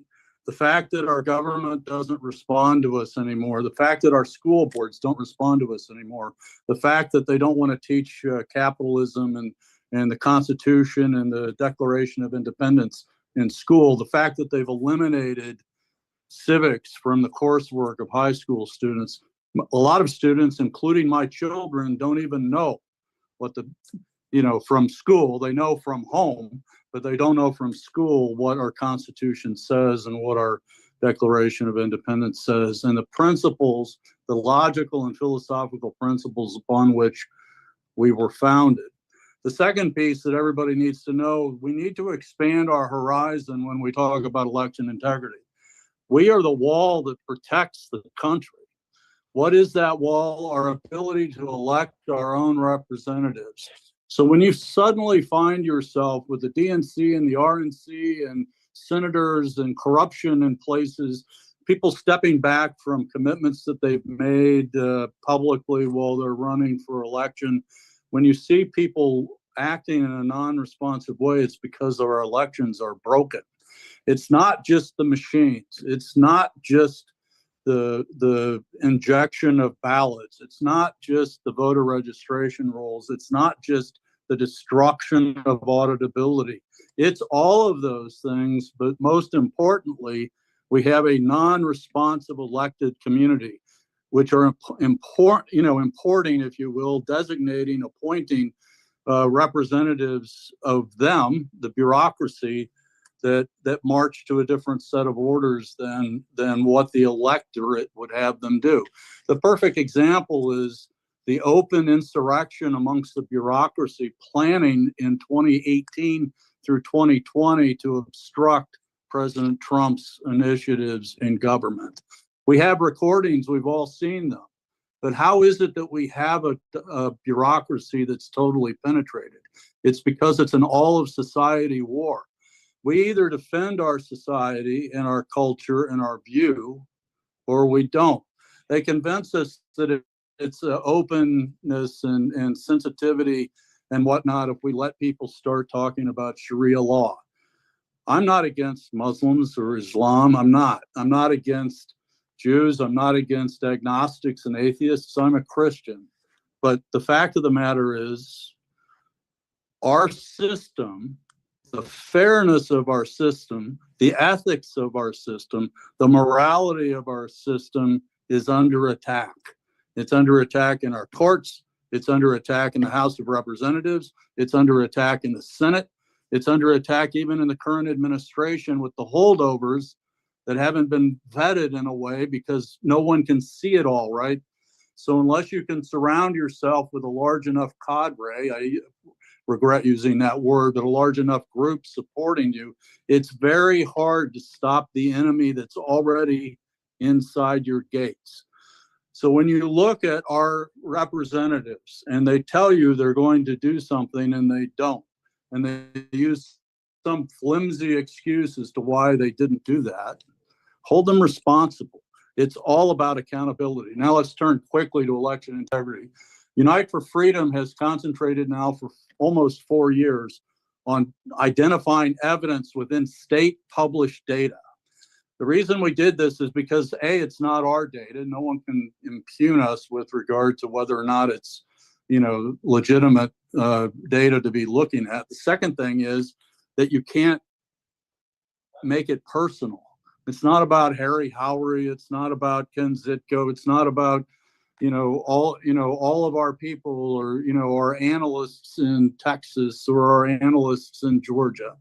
It's about all of us. We have 94 volunteer data analysts that do nothing except look at the voter rolls, the voter history, and find artifacts. We're not looking at the question of whether voter history or voter registration is being done legitimately or legally. We're looking at whether or not there's indications of manipulation of the vote. And what I want to talk about just briefly here is the fact that we found that manipulation. We published something called the Phantom Voter Reports recently. It caused a lot of stir. Joe Hoff's coming on in a little while, I hope. And the fact of the matter is that we don't have any evidence that our voter rolls are accurate anywhere. We can find, all of us can find anecdotal evidence, but what we've done is statistical and end-to-end studies of voter histories, of voter rolls, and we find people that are unverifiable. We know in these states nobody's doing the verification, yet the Constitution says that you have to be an eligible U.S. citizen to vote, period. Doesn't say any exception. The state officials are responsible for administering the law, yet we allow the states, like California, to pass legislation that makes it illegal for election workers to ask for identification. Did you know that in the guidance for prosecution of election offenses, one of the definitions of election fraud is handing someone a ballot, someone a ballot that you don't know. If you don't know who that person is, it's election fraud. We have millions and millions of cases of election fraud. These are direct HAVA violations. The fact that we don't know who the people are that are voting. We don't even know who the people are that were registered. We don't know whether the ballot came from their hands and got counted. We don't know if the counting process is accurate. We have no idea. It's the machines, it's the voter registrations, it's the injection of ballots, it's the ballot harvesting, it's all of these things. So don't foreclose other people's part of the equation when you talk about it. We have to solve the whole problem. The only way we restore our democratically inspired republic, our constitutional republic, is by fighting. President Trump had that exactly correct. We have to fight the unresponsive bureaucracy. We have to fight the unresponsive elected officials.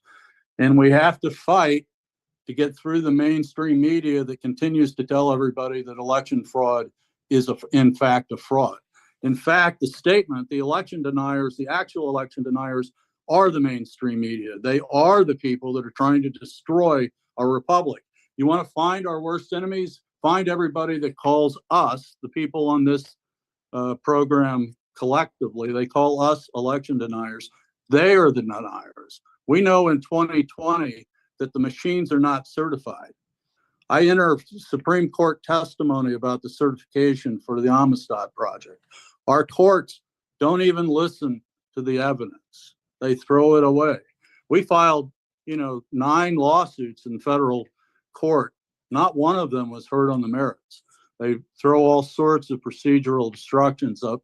Not that they were all perfect lawsuits. There are a lot of imperfect lawsuits. But the fact of the matter is that none of this evidence is getting heard. None of it's getting adjudicated. Greg Stenstrom, my friend, talked about this earlier. He's got court cases that are 5 years old. 5 years. No hearing on the evidence yet. Still procedural. And then, like we heard earlier about Tina Peters' case, how can any competent court allow Tina Peters on appeal to sit in jail, particularly when they've proven that she's at risk? She's been attacked violently multiple times. This is the problem. Our courts have to be reformed. Our government has to be responsive, and you all and we all and our children have to inherit a constitutional republic that actually elects their own representatives. This goes way beyond just the election system. We have to fix it all. And that includes closed borders. It includes child and human trafficking. It includes many malicious acts all over the country. People throwing murderers back out on the street. When things are in a chaotic step of destruction, you see people doing stuff that has no logical explanation. These people are part of the problem. They are part of the attack on the vision of what we are as a country. the vision of a place of freedom, the vision of a place of honor, and we are allowing them to destroy us. The thing that we're not doing well is we're not combining our efforts well. We have to start talking with a single voice. We have to know who the voters are. We have to know that the voters actually filled out the ballots that are being counted. We have to know that all of the ballots that they filled out and only the ballots that they filled out are counted. We have to know that they're counted accurately. And oh, by the way, Deborah Monks and Joe Hawk, we have to be able to audit the whole daggone system from beginning to end. People say, well, we're going to expose things. You know, the batch tickets are only a leisurely or convenience item for control. No, it's not. Those procedures that say there's supposed to be a batch ticket and it's supposed to agree with the ballots, that's the law. 1 minute. Hobbes says these procedures are the law. So what we're advocating, you can find us at unite4freedom.com. You can hear more about Georgia tonight at we have an X or Spaces on X at Real Booker Scott on X.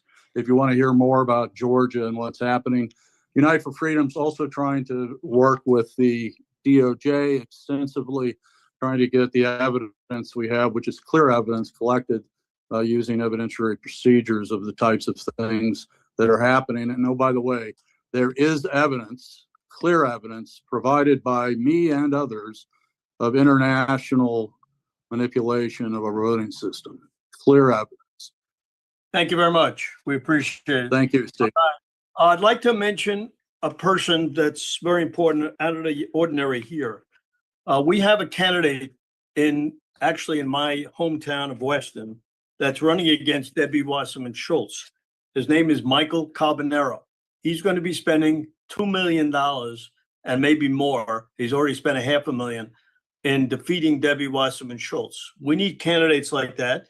He's endorsing and supporting our election security call and our Trump International event on March the 2nd. I don't know if everybody can see that. We've invited President Trump. Who knows if he'll come, but if he's there on Monday, he plays a little golf, he may play with us. So Michael Carbonero has done a lot for us here, and we're throwing a big support behind him. The next person that we're going to have on is very important. I'll be on a Zoom meeting with him tomorrow. We have started something. I worked with Dan Schultz on precinct strategy for 4 years. He has www.precinctstrategy.com. Our new website is called Precinct Project USA. And I'll let Andy Meehan from Bucks County come down and talk about it. Go ahead, Andy. All right. Thanks a lot, Steve. And great to be here with all these fine patriots. Agree 100% on what Harry is saying. So I'm going to cut right to the chase. The real important thing that we need right now is we need the big voices out there getting the word out to people about what people can actually do. So we can all write strongly worded letters to our elected officials who are unresponsive to us. But if they don't fear us and they don't fear being knocked out in their own primary elections, strongly worded letters don't go anywhere. They go in the trash can. And if you're not feared and don't have raw political power, which is basically the ability to vote them out in primaries, then you go nowhere. In our two-party system, when you have the two parties who are both compromised by bribery and blackmail, okay, how are you going to get these people out? Well, the mechanism by which you do that is at the county level, where the endorsements are made for the state committees and for the Congress people and for the commissioners and the state reps that make the laws. In Pennsylvania, for example, the Republican Party put Act 77 on the desk of Democrat Governor Wolf back in 2019, the most, shall we say, liberal, abusive, unsecure election system, Act 77, 50 days unrestricted mail-in voting. And we've got these godforsaken machines here. How are you going to get rid of them? You're going to write strongly worded letters to the commissioners. Even the Republican commissioners don't have the courage or the stomach or the brains to go after it. So what are we going to do? We need to take back the Republican Party. We need to have an opposition party. Are we going to go out and start a third party? A lot of people talking about that. That's a real heavy lift. You're talking 10 years of hard work and billions of dollars. It's a lot easier to fill the empty committee seats that we have all across the country. Over 50% of the local Republican committee seats are empty across the country. And what does that do? That allows the rhinos, the corporatists, and the grifters who are running these county committees to make the endorsements in the primaries and to stick those names of these candidates that they engineer these endorsements for on their sample ballot so they can hand that out to all the unsuspecting voters as the legitimate candidates, the best endorsed candidates by the party to vote for. This is a very strong business model, very hard to break. And unless you're able to break into that and stop these endorsements in primaries for these rhinos and run candidates that are going to follow the Constitution, that have the courage and the stomach and the wherewithal to get into office and make changes and then get back and go back to their businesses and their lives, which is what they're supposed to be doing. We're just screaming at the television screen. We're just banging on our keyboards. That is not going to work. What are you going to do? We need to get back to grassroots civics 101, and that's getting people involved at the local level to take over these Republican county committees. So that's what we're focused on here in Bucks County with the Right for Bucks group. We've had great success, and we're looking forward to a county reorganization meeting in June. Pennsylvania has 67 counties in it. They all have different bylaws. They're supposed to be consistent with the bylaws of the state committee. They're not. And they're rigged, and they concentrate all the power into a chair up in the county chair seat in Doylestown with a person that could basically appoint all of the executive committee who makes the endorsements. And those endorsements go on that little sample ballot that gets handed out all over the county, and the unsuspecting primary voters just go ahead and vote for it. And now they've gotten to a point where they've got Scott Pressler running around getting everybody to sign in for mail-in ballots. So if you've got 25% of the Republican voters who don't even show up the polls to run into Andy Meehan or Liz Deal or Patrick Wynn or any of the other precinct committee people out there on this call that I see, then they're just going to take that text message that they get, or that happy, very colorful thing that they get in the mail from the Republican committees saying, vote for your endorsed Republican candidates. You don't even have to show up at the polls. Here is your committees, mail in your vote for these people.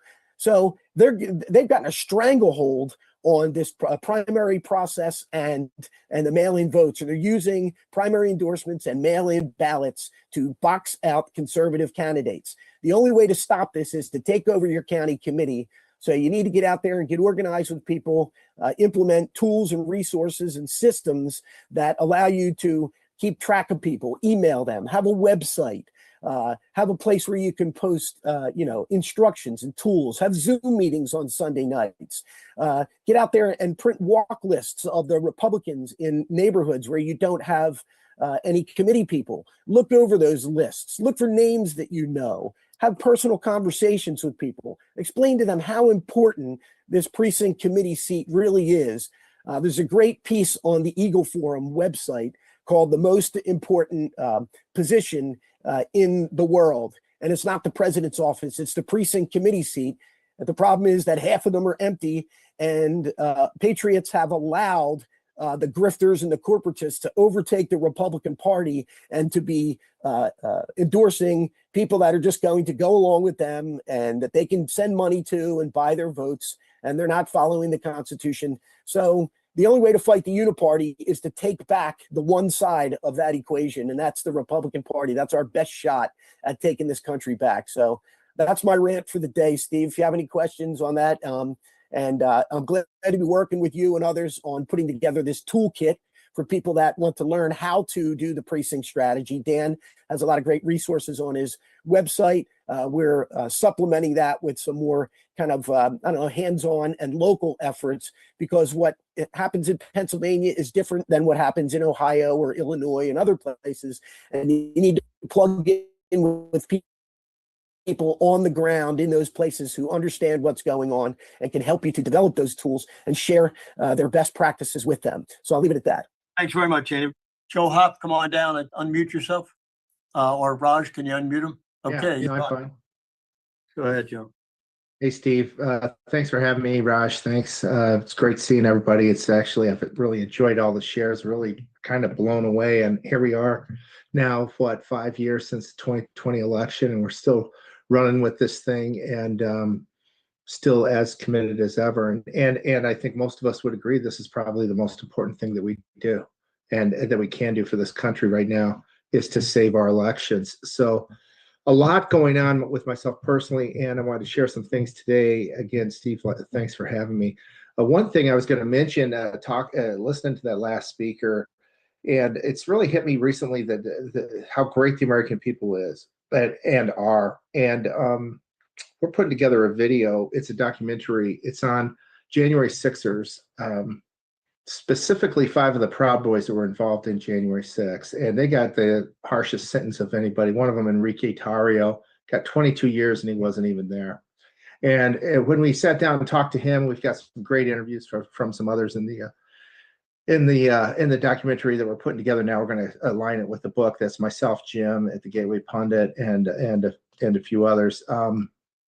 What hit me was these guys, like Enrique tells the story how he's sitting there after being in years in solitaire, being shipped around the country to various jails, and they say, okay, here's the deal, buddy. And he wasn't, by the way, he wasn't even there on January 6th.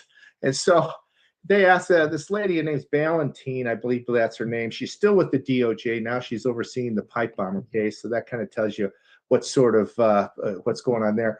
She passes this thing across the table to him, says, well, if you sign this, we'll let you go. And basically it said that he would sign that he was working with President Trump to overthrow the government. And he refused to do that, as well as some others. And then he gets 22 years. And that's what he was facing, not knowing whether Trump was going to win the election or what was going to happen. He had the integrity to say no, as well as these other guys. And I just think that's who America is. It's not these monsters out there getting paid to hurt cops, beat up cops, and do the stuff that they're doing in Minnesota places. Real Americans are like you and me and these people that have integrity. And that's our culture, and that's what they want to destroy. But that's us. Anyways, that'll be coming out here. Don't know when yet, but we're working on it, and it's going to be excellent. So keep your eyes open for that. This past weekend, I was blessed to go overseas and share a bit about the United States and our election process. And I've come out with a new book. I consolidated my 3 books from 2020. This thing's as relevant today as it was when I wrote these first books. I wrote my first book. President Trump sent me a note in the mail saying, thank you so much, Joe, for doing this. And said, keep it up. I can't wait to see your other books. And so now I've got all 3 consolidated there. And over in Rome this past weekend, I had the opportunity to speak. And one of the guys who was there, who was putting on this event, had helped me translate my books into Italian. So if anybody out there is Italian and wants to get a hold of my books and learn what happened in the 2020 election, here it is. And it's available. You can go to joehoffa.com at El Futuro. So anyways, that was exciting, and people around the world want to know what's going on with this country, et cetera. So the 2 main things that I wanted to point out today really is the election and how it's still a top item, and we've got to fix this stuff. We all know. I think we all are still kind of believing that Trump's going to do something. He's going to put together another executive order or whatnot. I think the other thing that we all are really concerned about is accountability. I was talking to Steve about that earlier today. That's the 2 things. We fix those things, and I think we'll be really feeling great. I think Trump's done incredible work, tremendous work, miraculous work, but we've got some work to do. So I'm going to mention a couple pieces here. Maybe I'll share my screen. I don't know if you can see that. This is an article I put up before, and I put it up again this morning. We can see it. Can you see it? Yeah, we can see it. Okay. So this is an idea that I had. We've got all these ideas on what we need to do to fix the election. Well, we do, and they're all right. A lot of the times we argue over some of the stuff. Well, I think, yeah, you're right. There was this great story I heard years ago. 2 guys are having an argument. They go to this wise man in their village and ask him, who's right. He listens to both sides, and he says, well, I don't know. You both sound right. So they go up to the top of the hill, the wise old man up there. He listens to both of them. And to the first one, he says, you're right. To the second one, he says, you're right.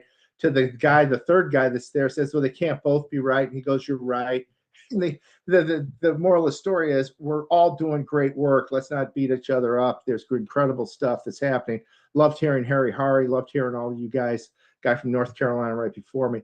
We're doing everything right. But what happens when we get all this stuff done and put in place? We really only have really months to go. My suggestion is one thing we have to do is do something similar to what we do in the corporate world, which is create some sort of process and control atmosphere and even regulation that ensures that our elections are working as intended before the election. And so this piece I put up at joehoff.com. It's up at Gateway Pundit this morning as well. And I won't go through it all here, but to me, I worked in the corporate world for decades. I was an executive overseas. I've overseen finance and auditing functions around the world. And that's what we do in the US to make sure everything's proper. And that's why I was appalled when I looked at this election and applied those same principles and looked at 2020 and every area that I looked at. I thought this is not certifiable. This is not certifiable and such. So our elections are broke right now. We've got to get something right. Harry Hari just listed a bunch of stuff. We did some work together in Orange County, 5th largest county in America. 20% of the people that voted in that county in 2024 were not legit. This is the reality. And so when we have idiots with purple hair in the House of Representatives, that person, I don't believe, is winning those elections. She's being appointed and by these monsters that just want to make fun of us with stupid candidates like that. So anyways, that's one piece that I wanted to share with you today. Another piece then, moving on to the accountability piece is something that I put up yesterday about what's going on with Ed Martin. We had Martin. You had that up and then it went down. Oh, I did? Okay, let me see. That's very important. We have a lot of people call me on that today. Okay, great. Yeah, here it is. I put it up. I was just like, they've fired the wrong guy. There's one guy that's doing something. We all know it. It's Ed Martin. He's been doing great work. They won't pass him in DC. He won't go through the Senate, this corrupt Senate of ours, including Republicans. So then Trump puts him in this role, and now we find out that the guy's been he's been fired, and it's like, what's going on here? This is the guy that we should be pushing and saluting, and he should have a higher role. That's Ed Martin. There's rumors that Todd Blanche and the DOJ has removed him. A lot of rumors on that. It's happened. I'm starting to believe maybe that's true. I've heard a lot of stuff about Todd Blanche. We put this up before too. There's 5 guys that are running the FBI offices around the country. They all worked with Jack Smith. One of those guys has been removed. And to me, this is the thing. And I've talked to an HR guy years ago, and he said when a CEO starts at a new company, what he does, the first person he hires is his HR person that he knows and trusts that came from the company he was with before, because you've got to get the right people. And I'd say that our DOJ has failed at that first step. They haven't knocked out the people that should be out of there. They haven't brought in the right people to get the job done. So we could go on and on about that, but that was one piece I wanted to share. And then a third piece here is just something that Kelly Walker shared with me yesterday. Some of you guys may know him, and it's again on Todd Blanche. Kelly is one of these parents that got abused by the Biden regime under Merrick Garland. So many of these parents did. They're fighting to try to get some justice. This, and Kelly lost his entire business. He went through hell and still is. Been fighting for the families, and he goes in to talk to these guys last week, and it turns out that basically they're not doing anything for him. The word is that they're going to shove everything aside. Just maybe saw James O'Keefe piece yesterday talking to some FBI guy undercover. The guy says, "Oh yeah, none of this stuff in Minnesota is nobody's ever going to do anything here. It's all just going to be whatever." Well, anyways, Emerald Robinson put this little clip up, and this came from Kelly, and it's this guy by the name of Vance Day who works for Blanche, talking to Kelly and saying that Todd Blanche just refers to parents targeted by Biden as terrorists. So we've still got the same people in the DOJ that hate Americans, hate patriots, and we've got to get rid of them. We got to put more pressure on our government to get the right people in there from top to bottom. I don't like, though, just saying it's a failure because of this, because Trump's done incredible work. The economy, all this stuff he's doing, foreign relations is incredible. I tell you, I'm in Italy. People love Trump, and it's certainly better than Obama and Hillary, who are connected to George Soros. I loved what Harry Hari said too. Terrorists are running this country right now, and we've got to fight for this thing. We got to take it back. Steve, what you're doing here is the right thing. You're just doing the right thing to keep us on track and to help us save America. Done a great job the last few years with this. So I'll pause there, Steve, but thanks for having me again. Appreciate it. Our next person up is Orleen Cole from Eagle Forum. She's our last speaker, and then we'll hear from Jovan for a few minutes to round it off. Can you come on, Orleen? Stand by, trying to get her. I think she's problem with. Okay, great, Orleen. See if you can unmute, Orleen.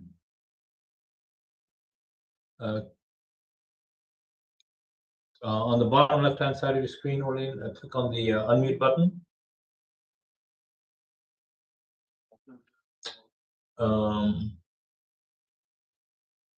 Click on the unmute button on the bottom side of the screen. All right, while we're waiting, wait, did we get her? No. Come on and give him about 5 minutes. He's got a couple of things he wants to finish off with. Copy that. Okay, so Orleen is unable to unmute just now. If you want to send me your number, Steve, I'll contact her, and then you want to get Jovan going in the meantime? Yep. Okay, Jovan, go ahead, Jovan, if you're good to go. Okay, I'm back. Thanks, folks. Look, a good question was brought up in chat. Might not have been the most efficient, accurate way to ask it or even suggest it. But it was basically like, where'd this Gibson go? Is Jovan has no connection to preserving anything. Does this go into his pocket? I'd like to cover that. One thing I want you to know, folks, while we were on this call, California was allowed by the Supreme State to redraw their districts. Now California will get 5 more House seats. That just happened. You have to understand this is an ongoing war. But let's talk about Maricopa.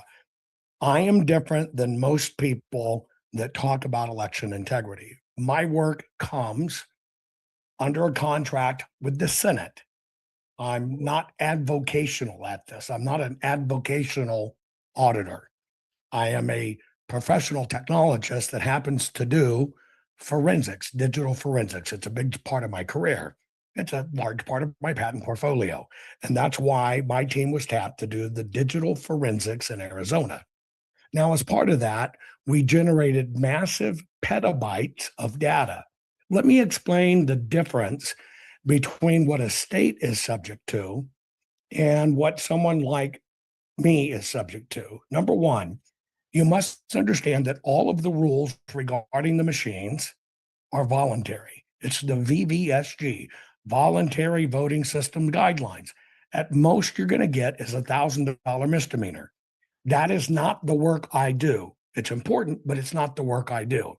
I work on the other side, which basically means what happened in the audit that will tell the story. So there's no theory involved. It's just like I showed you earlier, what happens. Now that becomes an evidence file.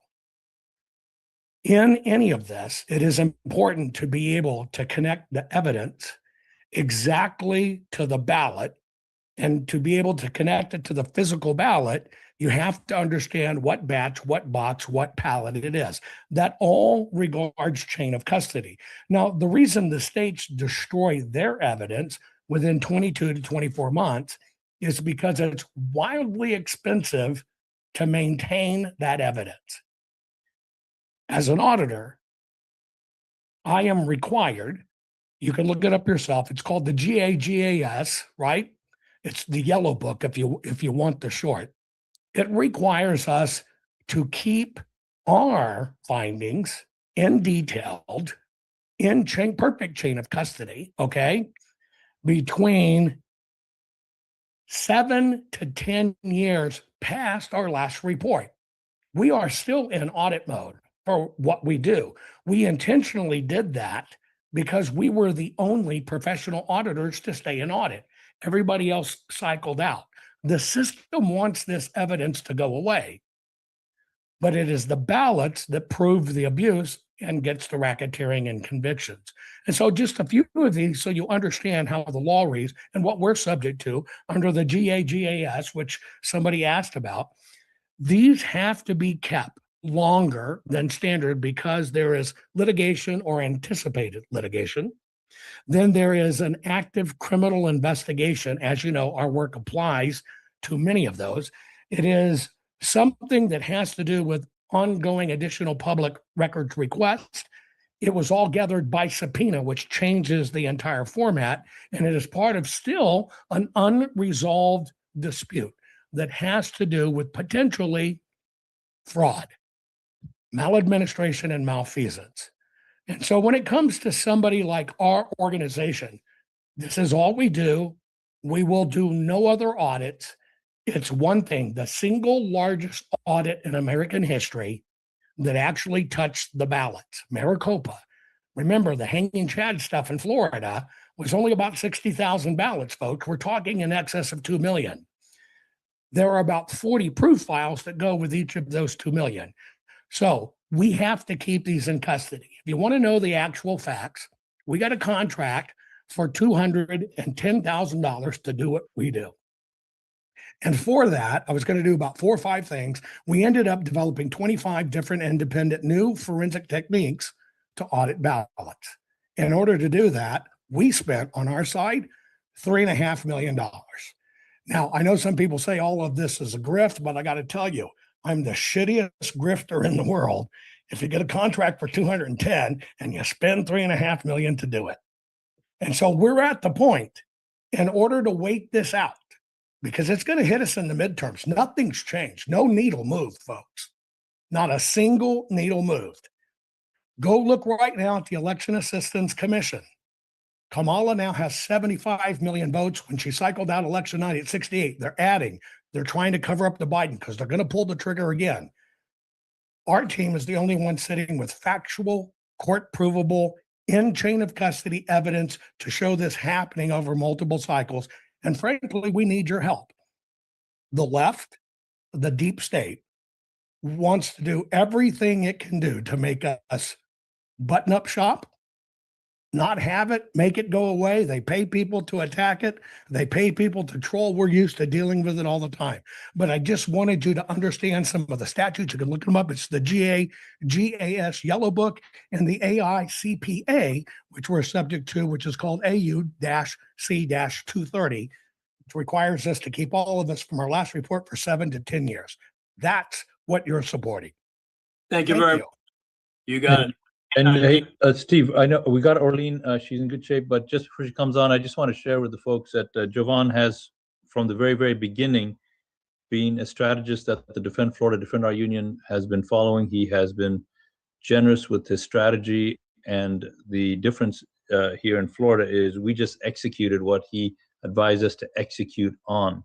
We've had him on calls with our legislators, zooming him in. So Jovan, thanks for bringing the cutting edge to what's needed, and really, really appreciate how you have contributed to the work Defend Florida has been doing. Thanks for that, Jovan. Back to you, Steve. Okay, Orlean, come on down. Thank you so much. Can you hear me? Can hear you.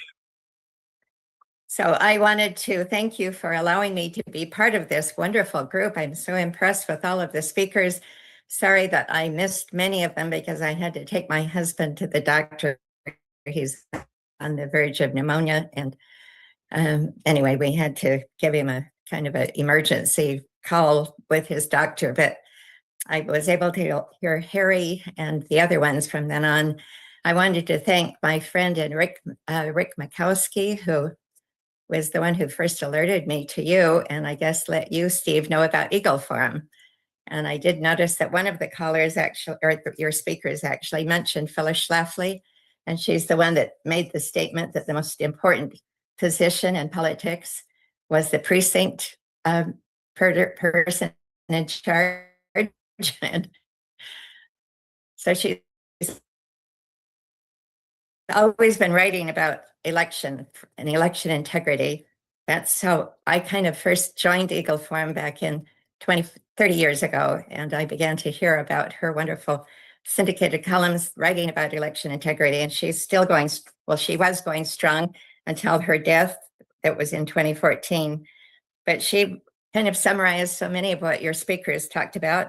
She totally believed that absentee ballot voting needs to remain limited and controlled, that universal mail-in ballots weaken safeguards, voting outside supervised polling places increases the risk of ballot harvesting and lost or altered ballots. She believed that all elections should be observable, verifiable, and conducted in person whenever possible.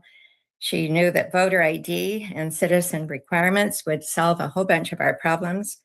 And she believed in cleaning up our voter rolls. And she definitely believed that we should do everything possible to bring back honest, good elections. And she believed also that our courts and legislature were even causing problems. Some of our courts were rewriting election rules just before the elections. And she believed in a sheer claim of custody when we voted. So I worked in the polls for 5 years here in Sonoma County, Santa Rosa, where I live. And that was when elections were still honest. And we actually counted the ballots ourselves before we then ran them through a little machine that verified our counting. The election was one day, and we had precincts that we were assigned to. Everyone made sure everything was honest. We gathered up our election results, and 2 people took them to where they were then carefully put on a truck and taken and counted and verified. And so things were very different when I was growing up. If we could just get back to that, that would be really wonderful. I also wanted you to know that I wrote a book called The Waning Death of Lady Justice. And in here, I also have the story of Tina Peters. I have Douglas Frank here that we got to hear it in person, and we met Tina Peters in person. This was back in May of 2021. And so I've been following her and praying for her. And I agree with everything that people have said about her and how unbelievably unjust she has been treated. I also have a whole section in the 2000 J6ers, how unjustly they have been treated and how they were picked up by the FBI in such an unjust manner. And I also mention in my book how we have FBI whistleblowers who spoke out about what was going on in 2020 and let us really know that what was happening was totally incorrect. And they were asked to do things that were totally false, but they were willing to speak out and let this be known. And then my last chapter talks about the comparison of what was going on in the Soviet Union when they were collecting all of their political prisoners. That's exactly what Biden was doing when he was accusing these 22,000 innocent J6ers and putting them in prison as a political prisoner. That's what I really believe is happening with Tina Peters. She's like a political prisoner. And I wanted to also let you know that we have 2 wonderful women who are now on our state board for Eagle Forum of California, Linda Payne and Ruth Weiss.